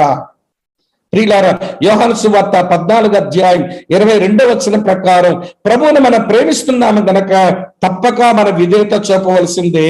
కనుక విధేయత చూపడానికి నాకు ఆజ్ఞ కావాలిగా. ప్రభు నేను ప్రేమిస్తున్నా, నేను ఆయనకి విధేయత చూపాలి. విధేయత దేనికి చూపిస్తాను? ఏదైనా దేవుని ఆదేశం, ఏదైనా నా ప్రభు ఆజ్ఞ ఉంటే కదా. కానీ ఆజ్ఞ వెతకాలి. వాగ్దానం ఆయన నెరవేరుస్తాడు, మనం చేపట్టాలి. ఆజ్ఞలు మనం చెయ్యాలి, ఆయన చూపిస్తాడు కనుక మనం విధేయత చూపించాలి. కాబట్టి ఆజ్ఞ ఎక్కడుంది? నేను చదివిన వచనంలో ఏమి చెయ్యమంటున్నాడు, ఏమి ఆదేశం, దీన్ని ఇంపెరటివ్స్ అని అంటారు. వాక్యం చదివినప్పుడు అందులో కొన్ని ఆదేశాలు కనబడతాయి, దానికి విధేయత చూపడం మనం నేర్చుకుందాం ప్రియులారా. తర్వాత మనకే ఏంటో తెలుసా? Knowledge to gain. నేను పొందుకోవలసిన జ్ఞానం ఏదైనా ఉందా? ఇదివరకు నాకు తెలియదండి, ఇప్పుడు చదువుతుంటే ఇప్పుడే నా ముందుకు పరిశుద్ధాత్మ దేవుడు నా మనసులో ఉండేటువంటి ఆ జ్ఞాన విభాగాలను టచ్ చేస్తున్నాడండి. నా రీజనింగ్ టచ్ చేశాడు, నా ఇమాజినేషన్ టచ్ చేశాడు, నా యొక్క స్పీచ్ టచ్ చేశాడు, నా యొక్క రిఫ్లెక్షన్ టచ్ చేశాడు. కనుక నాకు కొత్త విషయం ఇప్పుడు తెలిసిందని మన సంబరపడి ఆనందపడేటువంటి రోజులు మన వాక్య ధ్యానంలో కావాలనంటే ఏమంటే మన పొందుకోవలసిన జ్ఞానం ఇందులో ఏమైనా ఉందా చూడాలి. ఈ రెండు చేసిన వారే వాక్యమును విశ్లేషించే వాళ్ళు అవుతారు. కోమ్, స్పెక్, ఈ రెండు చాలా ప్రాముఖ్యం. మీరు ధ్యానం చేయబోతున్న వాక్యం దగ్గర మీ దువ్వెన వాడండి, మీరు ధ్యానం చేసిన వాక్యములోంచి మొక్కలాక్కోండి. ఈ రెండు పనులు చేసినటువంటి వారే వాక్యాన్ని సరిగా ధ్యానం చేయగలుగుతారు. 5 సంగతులు చెప్పాను, గుర్తుంటాయని అనుకుంటున్నాను. వాక్య ధ్యానానికి వచ్చిన ప్రతిసారి మనోనేత్రం తెరవమని దేవుణ్ణి అడగాలి. మన వాక్యం చదువుతా ఉన్నప్పుడు దేవుడు మన మనసుకు తెచ్చిన ఆలోచనలన్నీ మనం ఖచ్చితంగా వ్రాసుకోవాలి. దేవుని వాక్యాన్ని చదువుతున్నప్పుడు ప్రతి పదాన్ని కూడా నొక్కి మరి దాన్ని చదవటం అది మనకు చేతనవ్వాలి అనే విషయాన్ని నేను మీకు జ్ఞాపకం చేశాను. అటు తర్వాత ప్రియులారా వచనాన్ని కంఠస్థం చేయాలి. అటు తర్వాత వచనాన్ని విశ్లేషణ చేస్తున్నప్పుడు కోమ్, స్పెక్, ఈ 2 పద్ధతుల్ని వాడటం ఇది మనకు చేతనవ్వాలి అని నేను మీకు మనవి చేస్తున్నాను. సింపుల్ గా మీ మనసులో జ్ఞాపకానికి ఉంటుందని ఈ పద్ధతిలో మనం నేర్చుకుంటున్నామనే విషయాన్ని దయతో మీరు తెలుసుకోవాలి అని నేను మీకు మనవి చేస్తున్నాను. 6వ సంగతి చెప్తాను, ఇంకా అవ్వలేదు, 5 విషయాలే. వాక్యం ధ్యానం చేయడం ఎలా? 6వ సంగతి ఏంటంటే వచనాన్ని వ్యక్తీకరించుకో, అనగా పర్సనలైజ్ చేసుకో. Personalize the word. దేవుని వాక్యం నా కొరకే అని నువ్వు తీసుకోవడానికి ప్రయత్నం చెయ్యి. మన స్పెక్లోనే మనకు వచ్చేస్తుంది. వినండి ప్రియులారా, మన వచనాన్ని మన వ్యక్తిగతీకరించుకోవడం, ఇది నా పాపమే తొలగించుకోమంటున్నాడు, నాకే వాగ్దానం ఇస్తున్నాడు, నాకే ఒక మాదిరి చూపిస్తున్నాడు, నాకే ఒక ఆజ్ఞనిస్తున్నాడు, నాకే ఏదో జ్ఞానాన్ని తెలియచేస్తున్నాడని ఆ స్పెక్ట్ ని నీ కొరకు తీసుకో. ఈ వాక్యం ఆడికి తగిలి ఉంటుంది, ఈ వాక్యం దిడికి తగిలి ఉంటుంది, ఈ వాక్యం సేవకుడు లేక ఆలకే చెప్పాడని కూర్చున్నప్పుడు అనుకుంటాం. చూడండి, ప్రసంగాలు విన్నప్పుడు, ధ్యానం చేసినప్పుడు ఈ దరిద్ర బుద్ధిని కాస్త పక్కన పెట్టండి. నీవు దేవుడే కూర్చున్నారు, దేవుని వాక్యం నువ్వు ధ్యానం చేస్తున్నావు. ఎవరి మీద పెట్టేస్తావు ఈ వాక్యం? ఎవరి మీద తోసేస్తావు ఈ వాక్యం ఆడి కొరకు మాట్లాడాడు, ఈ వాక్యం ఈవిడి గారి గురించి మాట్లాడారు అని అనుకోవద్దు. ప్రభు నీ ముందు ఉన్నాడు, నువ్వు ఆయన ముందున్నావు, వాక్యం మన మధ్య ఉంది, ఆయన మాట్లాడేది నీ కొరకే అనే విషయాన్ని గమనించాలి. ఎప్పుడైతే వాక్యం మన కొరకే అనుకుంటామో అప్పుడు వాక్యం మనలో కార్యసిద్ధి కలుగు చేస్తుందట. 1 తెస్సలోనిక పత్రిక 2వ అధ్యాయం 13-14 వచనాల్లో వినండి ప్రియులారా, వాక్యమును అభినందించండి, మీ కొరకు వచ్చింది. వాక్యాన్ని మీరు అంగీకరించండి, అది మీ కొరకు వచ్చింది. అలాగే వాక్యాన్ని అభ్యాసం చేయండి, నీ కొరకే వచ్చింది. అప్పుడు వాక్యం నీలో కార్యసిద్ధిని కలుగు చేస్తుంది. కనుక వచనాన్ని ఏ వచనమైతే ధ్యానం చేశామో దాన్ని మన కొరకు పర్సనలైజ్ చేసుకోవాలి. 2వ సంగతి ఏంటో తెలుసా? వచనాన్ని దృశ్యరూపకంగా రాని, అంటే నీ మెదడులో మనం ఆలోచించాం కదా, మన మెదడులో ఊహించే కెపాసిటీ దేవుడు ఇచ్చాడు. ఈ వచనాన్ని ఒకవేళ చిత్రములాగా ఆలోచించవలసి వస్తే ఎలా ఉంటది? ఉదాహరణకు మత్తయి సువార్త 11వ అధ్యాయం 29వ వచనం. అక్కడ యేసయ్య ఎట్లా చెప్పినాడనంటే, నేను సాత్వికుడును దీన మనసు గలవాడును, మీరు నా యొద్ద నేర్చుకోండి, మీ కారు ఎత్తుకుని నా యొద్ద నేర్చుకోండి, అప్పుడు మీ ప్రాణములకు విశ్రాంతి దొరుకును అన్నాడు. దీన్ని ఒక వర్డ్ పిక్చర్ మన మనసులో వేసుకోవాలంటే వినండి ప్రియులారా, నా కాడు ఎత్తుకొని నా దగ్గరే నేర్చుకోండి అంటున్నాడు. దీనికి ఏం బొమ్మ వేయొచ్చు అని అంటే వినండి, యజమాని యొక్క, రైతు యొక్క కాడి కింద ఒక ఎద్దు, అది మన ప్రభువైన యేసుక్రీస్తు అయితే ఆయన పక్కన నేనొక ఎద్దు, నేను ఆయన దగ్గర నేర్చుకోవాలి. తండ్రి తన కుమారుడైన యేసు మీద నా మీద వేసిన ఆ కాడిని నేను లాగడంలో యేసు దగ్గర నేర్చు అలా ఒక వర్డ్ పిక్చర్ ని మనం ధ్యానం చేసిన వచనానికి ఒక విజువలైజ్ చేసుకోవడం, లేక విజిబుల్ పిక్చర్ ని మన మనసులోకి తెచ్చుకో. ఎందుకంటే ఆ కెపాసిటీ మన మనసుకు ఉందనే మాట ఇదివరకే మీతో పంచుకుంటూ వచ్చాను. ఎనిమిదవ సంగతి ఏంటనంటే ఈ వచనానికి కొంచెం భావ వివరణ ఇవ్వండి. భావ వివరణ ఇవ్వడం అంటే పారాఫ్రేజ్ చేయండి, మీ మాటల్లో చెప్పండి. బైబిల్ మాట చదివాం, బైబిల్ మాట రాసుకున్నాం, బైబిల్ మాట నొక్కి చదివాం, బైబిల్ వచ్చిన కంఠస్థం చేశాం, బైబిల్ వచనాన్ని విశ్లేషించాం, ఆ వచనాన్ని వ్యక్తీకరించుకున్నాం, ఆ వచనానికి దృశ్యరూపకంగా పెట్టుకున్నాం. ఇప్పుడు దాన్ని నీ మాటల్లో వచనాన్ని చెప్తే ఎలా చెప్పగలవో? ఇది ప్రాక్టీస్ చేయాలి. అది మెడిటేట్ చేయడం అంటే. దేవుని వాక్యం ధ్యానం చేసేవారు ఆ వచనాన్ని నా మాటలో చెప్పవలసి వస్తే ఎలా చెప్పగలడు అని దాని భావ వివరణ ఇవ్వటం, అది మనకు చేతనవ్వాలి. దాన్ని పారాఫ్రైజ్ చేయడం అని అంటారు. తర్వాత 9, ఆ వచనం ధ్యానం చేసావు కదా, ఆ వచనాన్ని ఒక పాట పాడుకో. ఒకవేళ ఆ వచనం మీద ఏదైనా పాట ఉందనుకోండి, పాత పాటే పాడు, పర్వాలేదు. లేదా వచనం నువ్వు ధ్యానం చేసుకుంటూ ఉంటుంటే నీ నోట్లో ఒక చిన్న రాగంలాగా ఆ వచనాన్ని అనుకో, ఒక పాట అవుతుంది. నువ్వు ధ్యానం చేసిన వచనమే. వినండి ప్రియులారా, ఏదోలాగా పాడుకో. మనం పాడుకుంటే ప్రియులారా బహుమానాలు కూడా పాడతామా, లేకపోతే సన్మానాలు కూడా పాడతామా? మన ప్రభువును కొనియాడడానికి పాడతాం కాబట్టి మన రాగం మన ప్రభుకి ఇష్టమవుతుందండి. ఎట్లా పాడినా గాని ఒక రాగం కట్టి ఆ వచనాన్ని నీ మనసులో పాట పాడుకో. అది రోజంతా నీ లోపల ఉంటది, రోజంతా నీ లోపల ఉంటది. ప్రియులారా, ఒకసారి నేను ప్రభు నమ్మిన తొలి రోజుల్లో బస్సులో ఎవడొక సువార్త చెప్పినాను. అతగాడు ఎవరో గాని క్రైస్తవుడు వెళ్ళండి, నాకు తెలియదు, ముందు చెప్పేస్తున్నాను సువార్త. ప్రభు నమ్మిన ఒక 2 నెలల 3 నెలల ఇంటుంది. వెంటనే వాడన్నాడు, బలి చెప్తున్నావు గాని బైబిల్ ఎన్ని పుస్తకాలు ఉన్నాయో చెప్పు అన్నాడు. బైబిల్ ఎన్ని పుస్తకాలు చెప్పంటే నాకేమొచ్చు తెలియదు కదా. నాకు తెలియదండి అన్నాను. నేను క్రైస్తవుడినేనండి, చర్చికి వెళ్తానండి, బైబిల్ ఎన్ని పుస్తకాలు ఉన్నాయి తెలియనోడు సిగ్గు లేకుండా బస్సులో అందరికి వినబడేది గట్టిగా చెప్తున్నావు నువ్వు అన్నాడు. నా తీవ్రతలు అట్లా చెప్పేశాను కానీ బైబిల్ పుస్తకాలు తెలుసుకోవాలని నాకు తెలియదు. నేను అక్కడి నుంచి వెళ్ళిన తర్వాత అప్పుడు పాలకొండలో ఒక అక్కయ్య ఉన్నారు. అప్పుడు యుఎస్ఐలో స్టాఫ్ వర్కర్ గా, ఫస్ట్ లేడీ స్టాఫ్ వర్కర్ ఆమె. అక్క ఇట్లా ఇన్సల్ట్ అయిపోయినాను, ఏం చేద్దామని అంటే ఆమె కూర్చొని బైబిల్ పుస్తకాలకు ఒక పాటే తయారు చేసింది. ఆ పాట నాకు బాగా వచ్చేసింది. అందుకే బైబిల్ పుస్తకాలన్నీ వరుసగా చెప్పేస్తాను. ఆ పాట ఎప్పటికీ మనసులో ఉంది. ఏదైనా వచనాన్ని, ఏదైనా విషయాన్ని పాటలాగా పాడుకుంటే వినండి, అది ధ్యానములో అలా నిలుస్తుంది. తర్వాత అది ఎప్పటికీ మనతోనే ఉంటుందనే విషయాన్ని గమనించండి. చివరి విషయం ఏంటో తెలుసా? ఆ వచనాన్ని మాట్లాడు. నువ్వు ఏదైతే వచనాన్ని ధ్యానం చేసావో ముందు దేవునితో చెప్పు, ఓ దేవా, ఈ వచనంలో ఈ విషయాన్ని నువ్వు ఇలా మాట్లాడ్డావు కదా, ఆ వచనాన్ని దేవునితోనే మాట్లాడు. ధ్యాన సమయంలో మాట్లాడు. తర్వాత ఆ వచనాన్ని సైతాన్తో కూడా మాట్లాడు. ఒరే సైతానా, నా ప్రభువు ఈ వచనంలో ఇట్లా మాట్లాడినాడు అని చెప్పి వినండి, ఆ వచనాన్ని సైతాన్తో కూడా మాట్లాడు. అది ధ్యానం చేయటం అంటే.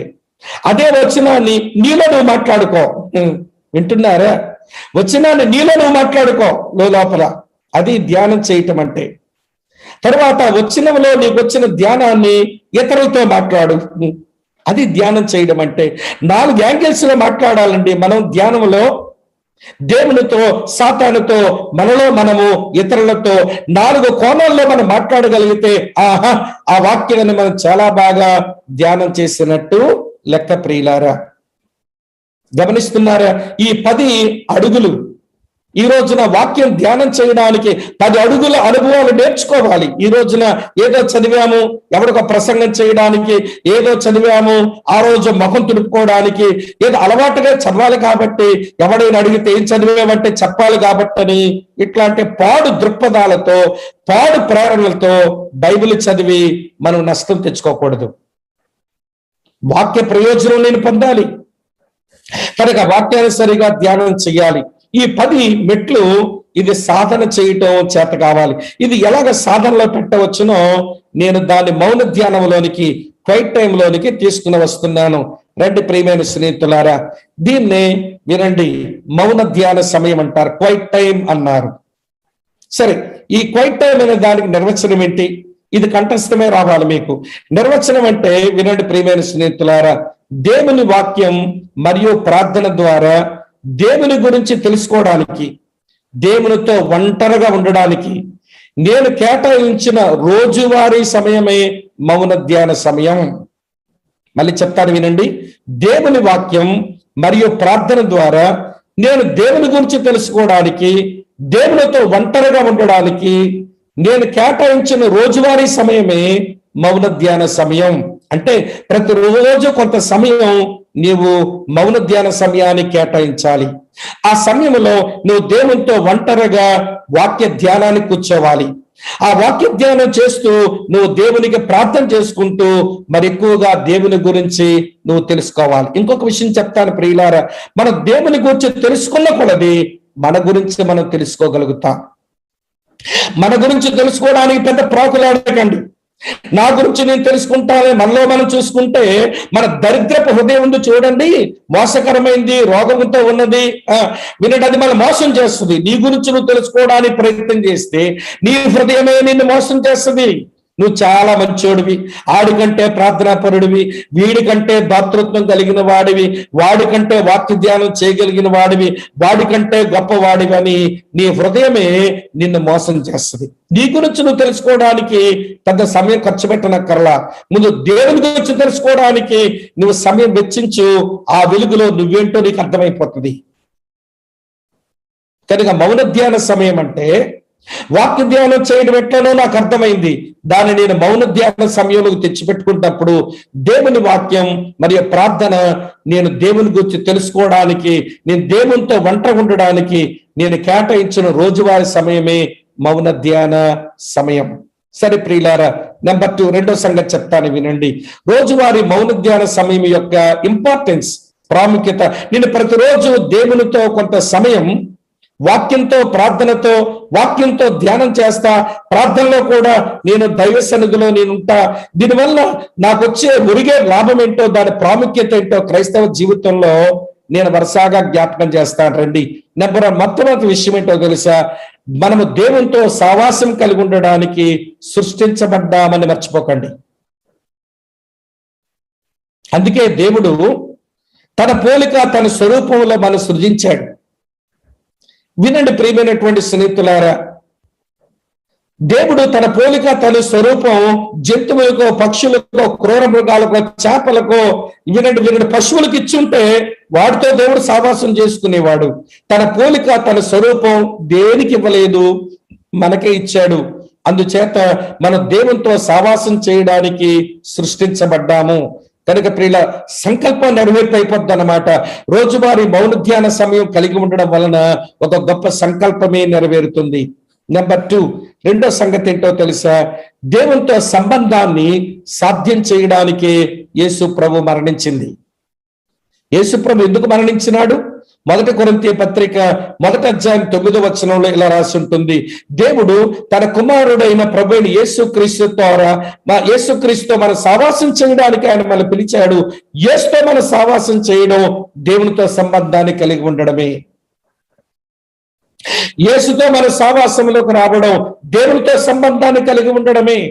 అందుకొరకే దేవుడు మనలను పిలిచింది, తన కుమారుడు సిలువకు అప్పగించింది. అలాగనే దేవునితో వ్యక్తిగత సమయం యేసు శక్తికి మూలం. యేసు ప్రభు ఎఫెక్ట్ ఎందుకు పనిచేశారండి? దెయ్యాలు వెళ్ళిపోతున్నాయి, రోగులు స్వస్థపరచబడుతున్నారు, సముద్రం మీద నడుస్తున్నాడు, గాలి తుఫాన్లు ఆపుతున్నాడు. వినండి ప్రియులారా, ఆయన మాట్లాడిన ప్రతి ప్రసంగానికి స్పందన వస్తుంది. అతని లోపల ఇంత పవర్ ఎలా వచ్చిందనంటే, యేసు తరచు ఒంటరి ప్రదేశాలకు వెళ్ళి వినండి తన తండ్రి దగ్గర ఏమండి ఆ మౌన ధ్యాన సమయాన్ని మౌనంగా ఒంటరిగా ప్రార్థనలో ఆ మాటలు జ్ఞాపకం చేసుకుంటూ ధ్యానించే అలవాటు ఉంది. మార్కు 1:35లో, లోక 22:39లో, లోక 5:16లో ఈ సత్యాల్ని మనం చూస్తాం.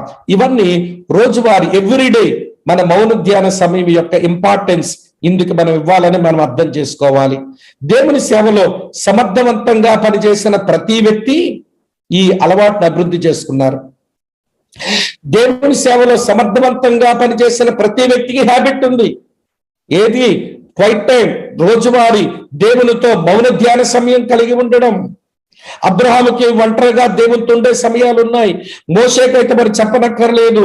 దావీదు కూడా సమయాలు ఉన్నాయి. దానియేలుకైతే చెప్పనక్కర్లేదు. పౌలు కూడా సమయాలు ఉన్నాయి. కానీ ఈరోజు మనమే దేవుని సేవలో సమర్థవంతంగా పనిచేయాలి ఉంది, కానీ దేవునితో మౌనంగా ఒంటరిగా కూర్చున్న అలవాట్లు మనకు లోపించాయి. శబ్దాలకు మరిగాము, మనుషులకు మరిగాము. మనముంటే శబ్దాల మధ్య ఉంటాము, లేకపోతే మనుషుల మధ్య తిరుగుతుంటాము. మరి ఎలాగ మనం సమర్థవంతమైన సేవ చేయగలుగుతాం చెప్పండి ప్రియులారా? ఇది 4వ సంగతి. 5వ సంగతి ఏంటో తెలుసా? ఈ అనుభవం లేకుండా, ఏ అనుభవం? దేవునితో రోజువారీ మౌన ధ్యాన సమయాలు, ఈ అనుభవం లేకుండా మన ఆరోగ్యకరమైన క్రైస్తవులంగా మనం ఉండలేం. ఎందుకో తెలుసా? మౌన ధ్యాన సమయంలో దేవుని వాక్యం నేర్చుకుంటాము, సాతాన్ని ఎదిరించడానికి అది ఉపయోగపడుతుంది. వినండి ప్రియులారా, అలాంటి శ్రేష్టమైన మౌన ధ్యాన సమయం విలువ యోబు ఎరిగి ఆయన ఏమన్నాడో తెలుసా? నా అనుదిన ఆహారం కంటే ఈ అనుభవానికే నేను ఎక్కువ ప్రాధాన్యత ఇస్తున్నాను అన్నాడు. అలాగనే యవనస్తులైనటువంటి చల్లాయి తమ్ముళ్ళు వినండి, మీ ప్రవర్తన, మీ మార్గాలని శుభ్రపరచుకోవడానికి ఈ అనుభవం బాగా ఉపయోగపడుతుంది. ప్రతిరోజు దేవునితో కొంత మౌన ధ్యాన సమయం కలిగి ఉండండి, రోజంతా పవిత్రంగా జీవిస్తారు. వినండి, ప్రతిరోజు ఈ మౌన ధ్యాన సమయం కలిగి ఉండండి, దానికి ప్రాధాన్యత ఇవ్వండి ప్రియులారా. ఏ పరిస్థితి వచ్చినా మీరు షేక్ అయిపోరు. అలాగనే సాతాను కూడా మీరు జయించిన వారు అవుతారు. కనుక రోజువారీ మౌన ధ్యాన సమయానికి ఇంత ఇంపార్టెన్స్ ఉంది, ఇంత ప్రాముఖ్యత ఉంది, కానీ దాన్నే మనం వదిలిపడేశాం. రండి ప్రియులారా, ఇప్పుడు 3వ సంగతి ఏంటంటే రోజువారీ మౌన ధ్యాన సమయం నేను ఎలా ప్రారంభించాలన్నా, ఓకే, వాక్య ధ్యానం ఎలా చేయాలో తెలిసింది, 10 స్టెప్స్ అర్థమైనాయి. ఇప్పుడు ప్రతిరోజు నా క్వైట్ టైం, నా మౌన ధ్యాన సమయం ఎలా ప్రారంభించాలి వరుసగా చెప్తాను వినండి. ఒక నిర్దిష్టమైన సమయాన్ని ఎంచుకోండి. ఉదయమా, మధ్యాహ్నమా, సాయంత్రమా, రాత్ర, అది మీ ఇష్టం. ఏది మీకు అనుకూల సమయమో అది ఎంచుకోండి. మరి మౌన ధ్యాన సమయం ఎంతసేపు కలిగి ఉండాలి అని మీరు అంటారేమో. నేనేసుకున్న లెక్క ప్రకారం అయితే మినిమం 7 నిమిషాలను ఉండాలి, మాక్సిమం అర్ధగంట అయినా ఉండాలి.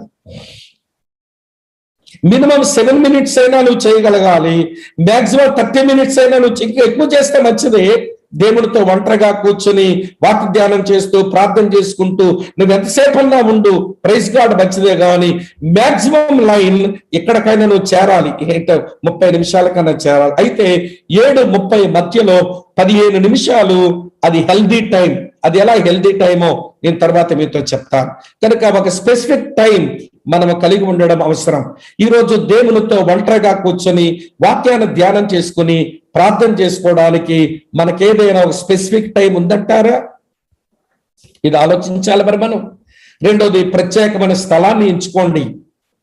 ఎందుకనంటే శబ్దాలు, మనకు అభ్యంతరాలు, మన మనసును పెడత్రోవను పట్టించేటువంటి స్థలాలు మనకి ఇబ్బంది కలిగిస్తాయి. ఏకాంతం కావాలి కాబట్టి ఒక ప్రత్యేకమైన స్థలాన్ని ఎంచుకోండి. 3వ సంగతి ఏంటో తెలుసా? మీకు అవసరమైన వనరులు సేకరించండి. ఏంటి అవసరం? బైబిల్ అవసరం, నోట్ పుస్తకం అవసరం, ఒక పెన్ అవసరం, ఒకవేళ పాడుకోవాలనుకుంటే ఒక పాటల పుస్తకం అవసరం. కామెంటరీలు, ఎవరో రాసిన డైలీ డివోషన్లు, లేకపోతే వినండి ఎవరో రాసినటువంటి పుస్తకాలు అవద్దు, అవి ఇక్కడ వద్దు మనకి. అవన్నీ ఎవరో నవిలి వదిలేసినటువంటి నోట్లోంచి ఊడిని పిప్పిని పీల్చుకుని బతకొద్దు మనం.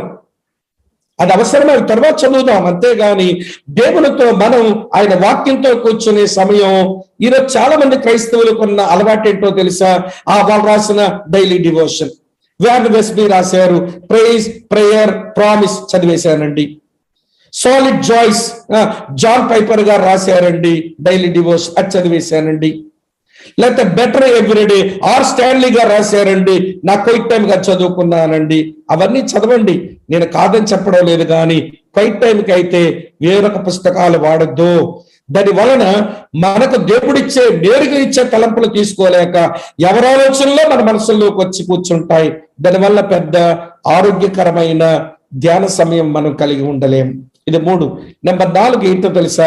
సరైన వైఖరితో ఆరంభించండి. రైట్ యాటిట్యూడ్ తో మౌన ధ్యాన సమయం ఆరంభించండి. ఏమిటి రైట్ యాటిట్యూడ్ అని అంటే దేవుని వాక్యం ఎట్లా గౌరవం. ఒక గౌరవప్రదమైన వ్యక్తి ముందుకు వచ్చినప్పుడు నెమ్మదిగా ఊరకనట్లుంటామో అలాగ దేవుడు కూడా అన్నాడు 46వ కీర్తన 10వ వచనంలో, ఊరకుండుడి నేనే దేవుడిని తెలుసుకోండి అన్నాడు. ఊరక ఉండండి. ఆలోచనల్లో కూడా నిశ్శబ్దం. వినండి ప్రియులారా, అలాగనే వినండి, మాటలేమీ లేకుండా నెమ్మదిగా ఉండండి. అప్పుడు మీరు ఆయన గౌరవించినట్టు. అలా గౌరవంతో వచ్చినటువంటి మనం ఒక ఆశతో కూర్చుందాం. ప్రియులారా, సమూయేలు అడిగాడు, ప్రభువా నీ దాసుడు ఆలకించును సెలవిమ్మని. ప్రభు మాట్లాడాడుగా, నీ వాక్యములో అద్భుత విషయాలు చూపించడానికి నా కళ్ళు తెరవండి అని ప్రార్థన చేసుకుని కూర్చున్నాం. దేవుడు ఏదో ఒకటి మాట్లాడతాడు కదా. కనుక రైట్ యాటిట్యూడ్ ఏంటంటే రెస్పెక్ట్ ఉండాలి. అదే సమయంలో వినడు ప్రియులారా, గొప్ప డిజైర్ కూడా ఉండాలి. అది రైట్ యాటిట్యూడ్ మౌన ధ్యాన సమయంలో. అలాగనే విధేయత. మనము ఆయన రాజ్యాన్ని, నీతిని మొదట వెతికేటువంటి మనుషులు కనుక ఆయన రాజ్యాన్ని గురించి ఆయన మనం తెలియజేసినప్పుడు, ఆయన నీతిని గురించి మనకి ఏదైనా తెలియజేసినప్పుడు దేవుడు మన యొద్ద నుంచి ఆశించేది విధేయత. ప్రభు నేను గౌరవించి నీ ముందు మౌనంగా ఉన్నాను, నువ్వేదైనా నాతో మాట్లాడతావని ఆశతో ఎదురు చూస్తున్నాను, నువ్వు చెబితే దానికి నేను విధేయత నేను చూపుతాను అని మనం వచ్చినప్పుడు సరైన వైఖరితో ఆయన ఎదుటికి మనం వచ్చినట్టు లెక్క. ఒక స్పెసిఫిక్ టైం, ఒక స్పెసిఫిక్ ప్లేస్. అలాగనే వినండి, కావలసిన రిసోర్సెస్ 4 బైబిల్, అలాగనే నీ నోట్స్, తర్వాత నీకు ఒక పెన్ను, దాంతో పాటు వినండి ప్రియ నీకు ఒక పాటల పుస్తకం. ఈ 4 కంటే ఎక్కువ మౌన ధ్యాన సమయానికి నీతో ఉండనియద్దు. అవి నేను పాడు చేస్తా. ఈరోజు చాలా మంది పాడైపోవడానికి గల కారణం ఏంటో తెలుసా? వాళ్ళ వాక్య ధ్యానాలు, వీళ్ళ వాక్య ధ్యానాలు వాడుకుని దేవుడు నేరుగా మనతో, మన గురించి, మన కుటుంబం గురించి, మన పిల్లల గురించి, మన సంఘాన్ని గురించి, మన తల్లిదండ్రుల గురించి, మన భవిష్యత్తు గురించి, మన వివాహాన్ని గురించి, మన యొక్క కోర్సు గురించి, మన యొక్క జర్నీస్ గురించి అనేక విషయాలు ఆ వాక్యం చదువుతూ ఉంటే ఆయన నీతో మాట్లాడి ప్రేరణిస్తూ ఉంటాడు. ఇవన్నీ మిస్ అయ్యాం. వాళ్ళు రాసిన చదివేశాం, వీళ్ళు రాసిన చదివేశాం, అది దేవుడు మాట్లాడినట్టుంది, ఇది దేవుడు మాట్లాడినట్టుంది. పెద్ద కన్ఫ్యూజన్ తోనే మన మౌన ధ్యాన సమయం నుంచి లేచిపోతున్నాం. సమయం అవుతుంది, దయతో మీరు గమనించాలి. 5వ సంగతి చెప్తాను రండి. 5వ సంగతి ఏంటో తెలుసా? సరైన ప్రణాళికను అనుసరించండి. రైట్ ప్లాన్ మీకు ఉండాలి. నేను ఇందాక చెప్పాను 7 minutes minimum, maximum half an hour, అది బెస్ట్ టైం. మధ్యలో హెల్తీ టైం ఒక 15 నిమిషాలు. ఎలా ఉపయోగించాలంటే 7 నిమిషాలతో మొదలు పెట్టండి. ఇది కాస్త ఇవేనండి 30 నిమిషాలు ఇక దాటి కూడా మీరు వెళ్ళిపోగలుగుతారు. కానీ హెల్తీ టైం అయితే ఇది. మొట్టమొదట 1 నిమిషం ఏమి ఆలోచించకుండా ఊరకనే బైబిల్ నీ ముందుంది, నీ ప్రభు నీ ముందుకున్నాడు. నిన్న తమ్ముడు రాజేష్ ప్రార్థన చేస్తున్నారు, ప్రభువా చాలాసార్లు మీరు మా దగ్గరకు వస్తున్నారు, మేమే నీకు మా వీపును చూపి మీ దగ్గరకు రావడం లేదు. ఆయన ఎప్పుడు కుర్చీ వేసుకుని అలాగే కూర్చున్నాడు, మనం ఆయన ముందు కూర్చోవాలి. కనుక ఊరకన 1 నిమిషం కూర్చోండి. 1 minute అయిపోయింది. అయిపోయిన తర్వాత ఒక వచన భాగాన్ని ఎంచుకున్నారు, అది 3 వచనాలు 4 వచనాల్లో 1కి 2 సార్లు చదవండి. 3వ సారి చదివినప్పుడు ప్రతి పదాన్ని నొక్కి చదవండి. ఒక 4 నిమిషాలు చదవడం కొరకు ఖర్చు పెట్టండి. తర్వాత వచనం పైన మీరు ప్రతిబింబించే రిఫ్లెక్ట్ అవ్వండి. అంటే ఇందాక మీకు చెప్పాను స్పెక్ అని, స్పెక్ చెప్పాను, కొంబు చెప్పాను. వచనం మీద మీరు ప్రతిబింబిస్తున్నప్పుడు మీ దువ్వెన వెయ్యండి దాని మీద, ఆ వచనాల మీద మీ ముక్క కూడా అందులోంచి తీసుకోవడానికి ప్రయత్నం చేయండి. ప్రియులారా, దేవుడు మీతో మాట్లాడడం ఆరంభిస్తాడు.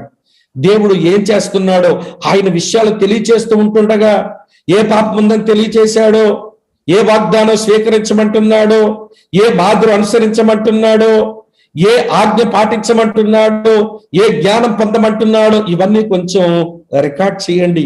రికార్డ్ చేయడం అని అంటే నాకు రాయడం అంత బాగా రాదనుకుంటే మీ దగ్గర సెల్ ఫోన్ ఉంటుంది కదా, వినండి, ఒక వాట్సాప్ ఆడియో పెట్టుకుని మాట్లాడేయండి. దేవా నువ్వు ఈ విషయం నాతో మాట్లాడినావు, ఈ విషయం నాతో మాట్లాడినావు, ఈ పాపం తొలగించుకోమంటున్నావు, ఈ ఆజ్ఞ పాటించమంటున్నావు అని ఎవరు రికార్డ్ చేయండి. రాసుకోవడం మంచిది, రాసుకునే దానికి మీకు సామర్థ్యం లేకపోతే రికార్డ్ చేయండి. దానికి 2 నిమిషాలు కేటాయించండి. తర్వాత మరొక 4 నిమిషాలు ప్రార్థన చేయండి.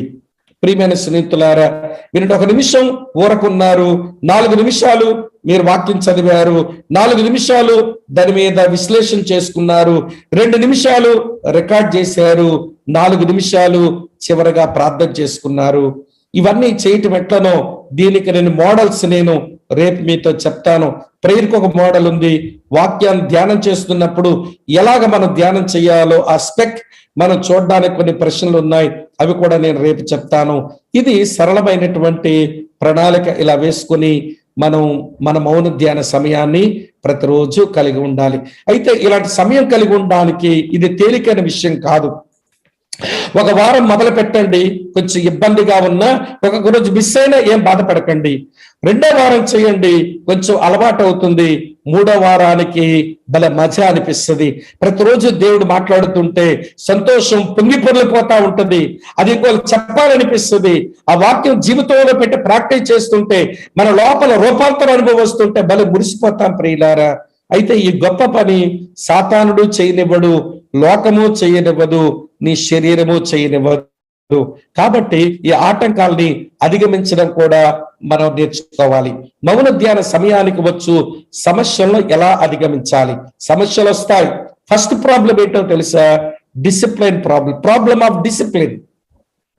ప్రాబ్లం ఆఫ్ డిసిప్లిన్ అని అంటే, వినండి ప్రియులారా, నువ్వు రాత్రి త్వరగా నిద్రపోతే ఉదయాన్నే త్వరగా లేచి ఉదయకాలం మౌన ధ్యాన సమయానికి కూర్చోగలుగుతా. రాత్రి పడుకునేటప్పుడు దేవుని వాక్య తలంపులతోనే నువ్వు పడుకున్నావు అనుకో, లేవగానే వాక్య తలంపులు చేయాలనిపిస్తుంది. రాత్రి పడుకునే ముందు రేపు ఏ పని ఉంది అని నువ్వు పడుకుంటే తెల్లవారు పనికి పోవాలనిపిస్తుంది. అలాగనే డిసిప్లైన్ గా పడక మీద నుంచి లేచిన తర్వాత మన పడక మీద ఉండి ప్రార్థన చేసుకోవచ్చు. నీ మొదటి మంచం నీకు నిద్ర ఇచ్చేస్తుంది. ఒక ఆయన ఏమన్నాడో తెలుసా? వినండి ఇవ్వండి. ఆయన అన్నమాట మీతో చెప్తాను. మంచం మీద ఉన్న దుప్పట మడత పెట్టడం రాని వాడు మౌన ధ్యాన సమయానికి దేవుని దగ్గర కూర్చోలేడు. మంచం మీద లేచావు, దుప్పట మడత పెట్టు, కింద కూర్చోమని మంచం మీద కూర్చొని ధ్యానం చేయొద్దు. నీకు ఈ డిసిప్లిన్ రావాలి. ఎవరికైతే వాక్య ధ్యానం చేసుకుని మౌన ధ్యాన సమయం దేవునితో గడపాలనుకుంటారో వాళ్ళకి ప్రాబ్లం ఆఫ్ డిసిప్లిన్ ఉంటుంది. లేటుగా పడుకుంటారు, లేవలేరు, పడుకునే ముందు సమస్యలు ఆలోచించుకు పడుకుంటారు, ఉదయం సమస్యలే మనసులోకి వచ్చేస్తాయి. కొంతమంది మంచం మీద కూర్చొని ధ్యానం చేద్దాం అనుకుంటారు, కానీ అది వాళ్ళ వల్ల కాదు. అందుకని వాళ్ళ మౌన ధ్యాన సమయాలు పాడైపోతూ ఉంటాయి. 2వ సమస్య ఏంటో తెలుసా ప్రియులారా? ప్రాబ్లం ఆఫ్ డిస్ట్రాక్షన్, పరధ్యానం యొక్క సమస్య.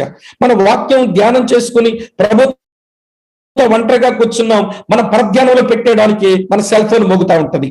దాని గొంతు పిసిగేసి చంపేయండి మీ సెల్ ఫోన్ ని. మీరు మౌన ధ్యాన సమయం కలిగి ఉన్నప్పుడు మీ సెల్ ఫోన్ గొంతు పిసిగి చంపేయండి. దాన్ని వాగనివ్వకండి, దాన్ని మాట్లాడనివ్వకండి. అది వాగిందా మాట్లాడిందా పరధ్యానంలోకి వెళ్తావు. దేవుడు నీతో ఏం మాట్లాడాలనుకుంటున్నాడో ఆయన నోరు తెరిచి మాట్లాడబోతున్నాడు. నీ మనసు ఎక్కడో పెట్టినట్టు అవుతుంది. దానివల్ల పరధ్యానంలోకి వెళతా. పాలోడు వచ్చి మిల్క్ అండి అని అరుస్తాడు, కూరగాయలు వచ్చి కూరగాయలండి అని అరుస్తాడు, పేపర్ వచ్చి పేపర్ అని అరుస్తాడు. ఈ అరుపులేవి వినబడనంత దూరానికి వెళ్ళుండు, లేదా పరధ్యానములోనికి వెళ్ళి శబ్దాలు వచ్చే దగ్గర ధ్యానానికి చోటు ఉండదు. ప్రియులారా, శబ్దాలు వచ్చే దగ్గర ధ్యానానికి చోటు లేదు. పరధ్యానం అనేది ఒక సమస్య. చివరిగా మందకొడి సమస్య డల్నెస్. మౌన ధ్యాన సమయం ఎందుకు దెబ్బతీయబడుతుంది అంటే డల్నెస్ అండి. దేవుడు మాట్లాడినట్లు అనిపించడం లేదు. ఎందుకు అనిపించదండి? నువ్వు సరిగా కూర్చుంటే ఆయన మాట్లాడలేనటువంటి రాయి కాదు కదా, ఆయన మాట్లాడేవాడు కదా, మాట్లాడతానని ఆయన వాగ్దానం చెప్పాడు కదా. అలాగే మంద కొడుతనం ఎందుకు వస్తుంది అని అంటే పొడితనం. డల్నెస్, డ్రైగా అయిపోతుంటారు కొంతమంది. కారణం ఏంటో తెలుసా ప్రియులారా? ఒక రోజు మాట్లాడింది నేను మరొక వ్యక్తితో పంచుకోగలిగితే 2వ రోజుకి మంద కొడుతనము పొడిగా అయిపోవడం, డ్రైగా ఉండడం అవ్వదు, చురుకుతనం ఉంటుంది అన్నట్టు. దేవుడు మాట్లాడింది, ఈ రోజు మాట్లాడింది మరొక వ్యక్తితో ఎవరితోనూ చెప్పకుండా పడుకుంటావు నువ్వు. 2వ రోజుకి డల్నెస్ రాదా? 2వ రోజుకి డ్రై అయిపోమా? ఈ రోజు దేవుడు నీతో మాట్లాడి ఎవ్వరు నీకు లేకపోయినా కనీసం నీ సన్నిహితంగా ఉండే వాళ్ళతోనైనా ఫోన్ చేసి ఈ రోజు నా క్వైట్ టైంలో దేవుడు ఇది మాట్లాడినాడు, ఈ రోజు నా మౌన ధ్యాన సమయంలో దేవుడి విషయం నన్ను గద్దించాడు, నీ జీవిత భాగస్వామితోనైనా నీ నీ నీ జీవితమైన పర్యవేక్షణ చేస్తున్న ఒక ఆధ్యాత్మిక నాయకులతోనైనా లేకపోతే నీ పిల్లలతోనైనా మరొకరితోనైనా షేర్ చేసుకుంటే మందకొడితనం అనే సమస్య నుంచి విడుదల. ఈ మూడే సమస్యలండి: క్రమశిక్షణ లేకపోవడం, పరధ్యానంలోకి వెళ్ళిపోవడం, మందకొడితనం తెచ్చుకోవడం. ఈ మూడు సమస్యలను మనం అధిగమించే ప్రయత్నం మనం చెయ్యాలి. ఇది గొప్ప పని. మన జీవితాన్ని యేసు ప్రభు యొక్క సారూప్యంలోకి మార్చి అనుదినము మన జీవన చర్యల్లో చక్కని దేవుని నడిపింపునిచ్చే ఒక మంచి పని.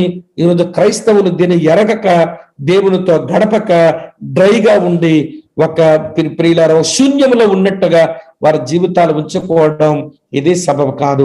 మరి ఇన్ని విషయాలు నేర్చుకున్న నీవు దేవునితో ధ్యానం ఏంటో నేర్చుకున్నావు. ఆ ధ్యానాన్ని మౌన ధ్యానంలో పెట్టడం ఎట్లనో చెప్పాను. ధ్యానం చేస్తూ మౌన ధ్యాన సమయంలో దేవునితో కూర్చునే మనసే నీకుంటే ఒక అంకిత భావంతో, ఒక నిబద్ధతతో ఈ ప్రార్థన చేసుకుందామా? ఈరోజు ఈ ప్రార్థన చేద్దామా? మీ డివైస్ల ముందు నా వెనకాల ఈ మాట చెప్పుకోండి. మీరు ఆడియో ఆన్ చేయకుండా మీ మాటలు చెప్పుకోండి. తండ్రి, నేను మీతో సావాసం కలిగి ఉండడానికి సృష్టించబడ్డానని నేను గ్రహించాను. తండ్రి, నేను మీతో సావాసము కలిగి ఉండడానికి సృష్టించబడ్డానని నేను గ్రహించాను. యేసు మరణం ద్వారా ఈ అధికారాన్ని సాధ్యం చేసినందుకు ధన్యవాదాలు. మీతో రోజువారీ సహవాసం నా జీవితంలో చాలా ప్రాముఖ్యమైన విషయమని నాకు తెలుసు. దానికి నేను ఇప్పుడు కట్టుబడి ఉండాలనుకుంటున్నాను. బైబిల్ పఠనం మరియు ప్రార్థన యొక్క మౌన ధ్యాన సమయంలో ప్రతిరోజు మీతో కనీసం కొంత సమయం గడపడానికి, నేను స్థిరంగా ఉండడానికి నీ బలాన్ని నేను కోరుకుంటున్నాను. యేసు నామములో ఆమేన్. ఈ ప్రార్థనే మన ప్రార్థన అయితే మీరు కూర్చున్న చోట డివైసెస్ ముందు తల్ల వంచి కళ్ళు మూసుకొని ప్రభువుకు అప్పగించుకొని ప్రార్థన చేస్తారా? అవును ప్రియులారా, ఈ అద్భుతమైన ధ్యాన సమయాలు ధ్యానం చేయటం ఎట్లనో రాలేదు, మౌన ధ్యాన సమయం కలిగి ఉండడం ఎట్లనో రాలేదు. ఆ కారణం చేత ఆధ్యాత్మికంగా మనం సంపూర్ణంగా ఎండిపోయినాం. బయటకి మంచి క్రైస్తవులమని అనిపించుకుంటున్నాం, దేవుని పనుల మీదనే ఉన్నాం, దేవుని కార్యాలే చేస్తున్నాం. కానీ వినండి, కొంతమంది సేవకులను కూడా అనిపించుకుంటున్నారు. కానీ విచారం, దేవునితో అర్థవంతమైన సమయాలు లేకుండానే పోయాయి, ఎండిపోయినాము. వినండి ప్రియులు, ఎడారిలో గాలి విపరీతమైన ఎండగాలి వీస్తుండగా నీరు లేని ఒక చిన్న మొక్క రెపరెపలాడుతూ చావసిద్ధమై ఉన్నట్టుగా మన క్రైస్తవ జీవితాలు ఉంచుకున్నాం. అయినా ప్రభు ప్రేమించి, వినండి ప్రియులారా, మనకి అవకాశం ఇస్తూ ఉండగా, ప్రభువా నిన్ను ఆరాధించి నిన్ను సేవించి నీ స్వారూప్యములోకి వచ్చే దిశగా నిన్ను ధ్యానం చేసుకుంటూ బ్రతుకుతాను, నీ కృప నాకు ఇవ్వండి అని ఈ పాట వింటూ ఎవరికి వారం ప్రార్థనలో ఉందాం. దయచేసి సీరియస్ గా మీరు ఉన్న చోట అలానే మీరు ఉండాలి అని నేను మీకు మనవి చేస్తున్నాను. సీరియస్ గా మీరు ఉన్న చోట నేను పదే పదే జ్ఞాపకం చేస్తున్నాను. నిర్లక్ష్యంగా ఎవరు ఉండొద్దని నేను మీకు మనవి చేస్తున్నాను. ప్రియులారా, నిర్లక్ష్యంగా ఉండొద్దు.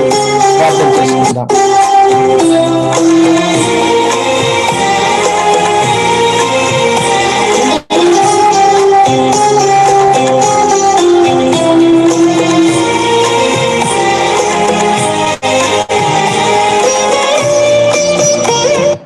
ప్రోగ్రామ్ లోంచి ఎవరు ఎగ్జిట్ అవ్వకండి. చివరి ప్రార్థన అయ్యేంత వరకు ఉండడం అది ఆత్మ సంబంధమైన క్రమశిక్షణ.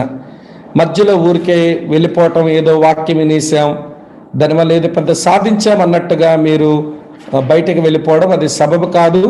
చివరి ప్రార్థన బ్లెస్సింగ్ అయ్యేంత వరకు ఉందాం. పాట వింటూ మనలో మనం ప్రార్థన చేసుకుందాం.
Thank you, thank you.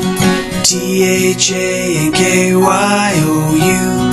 Thank you, thank you.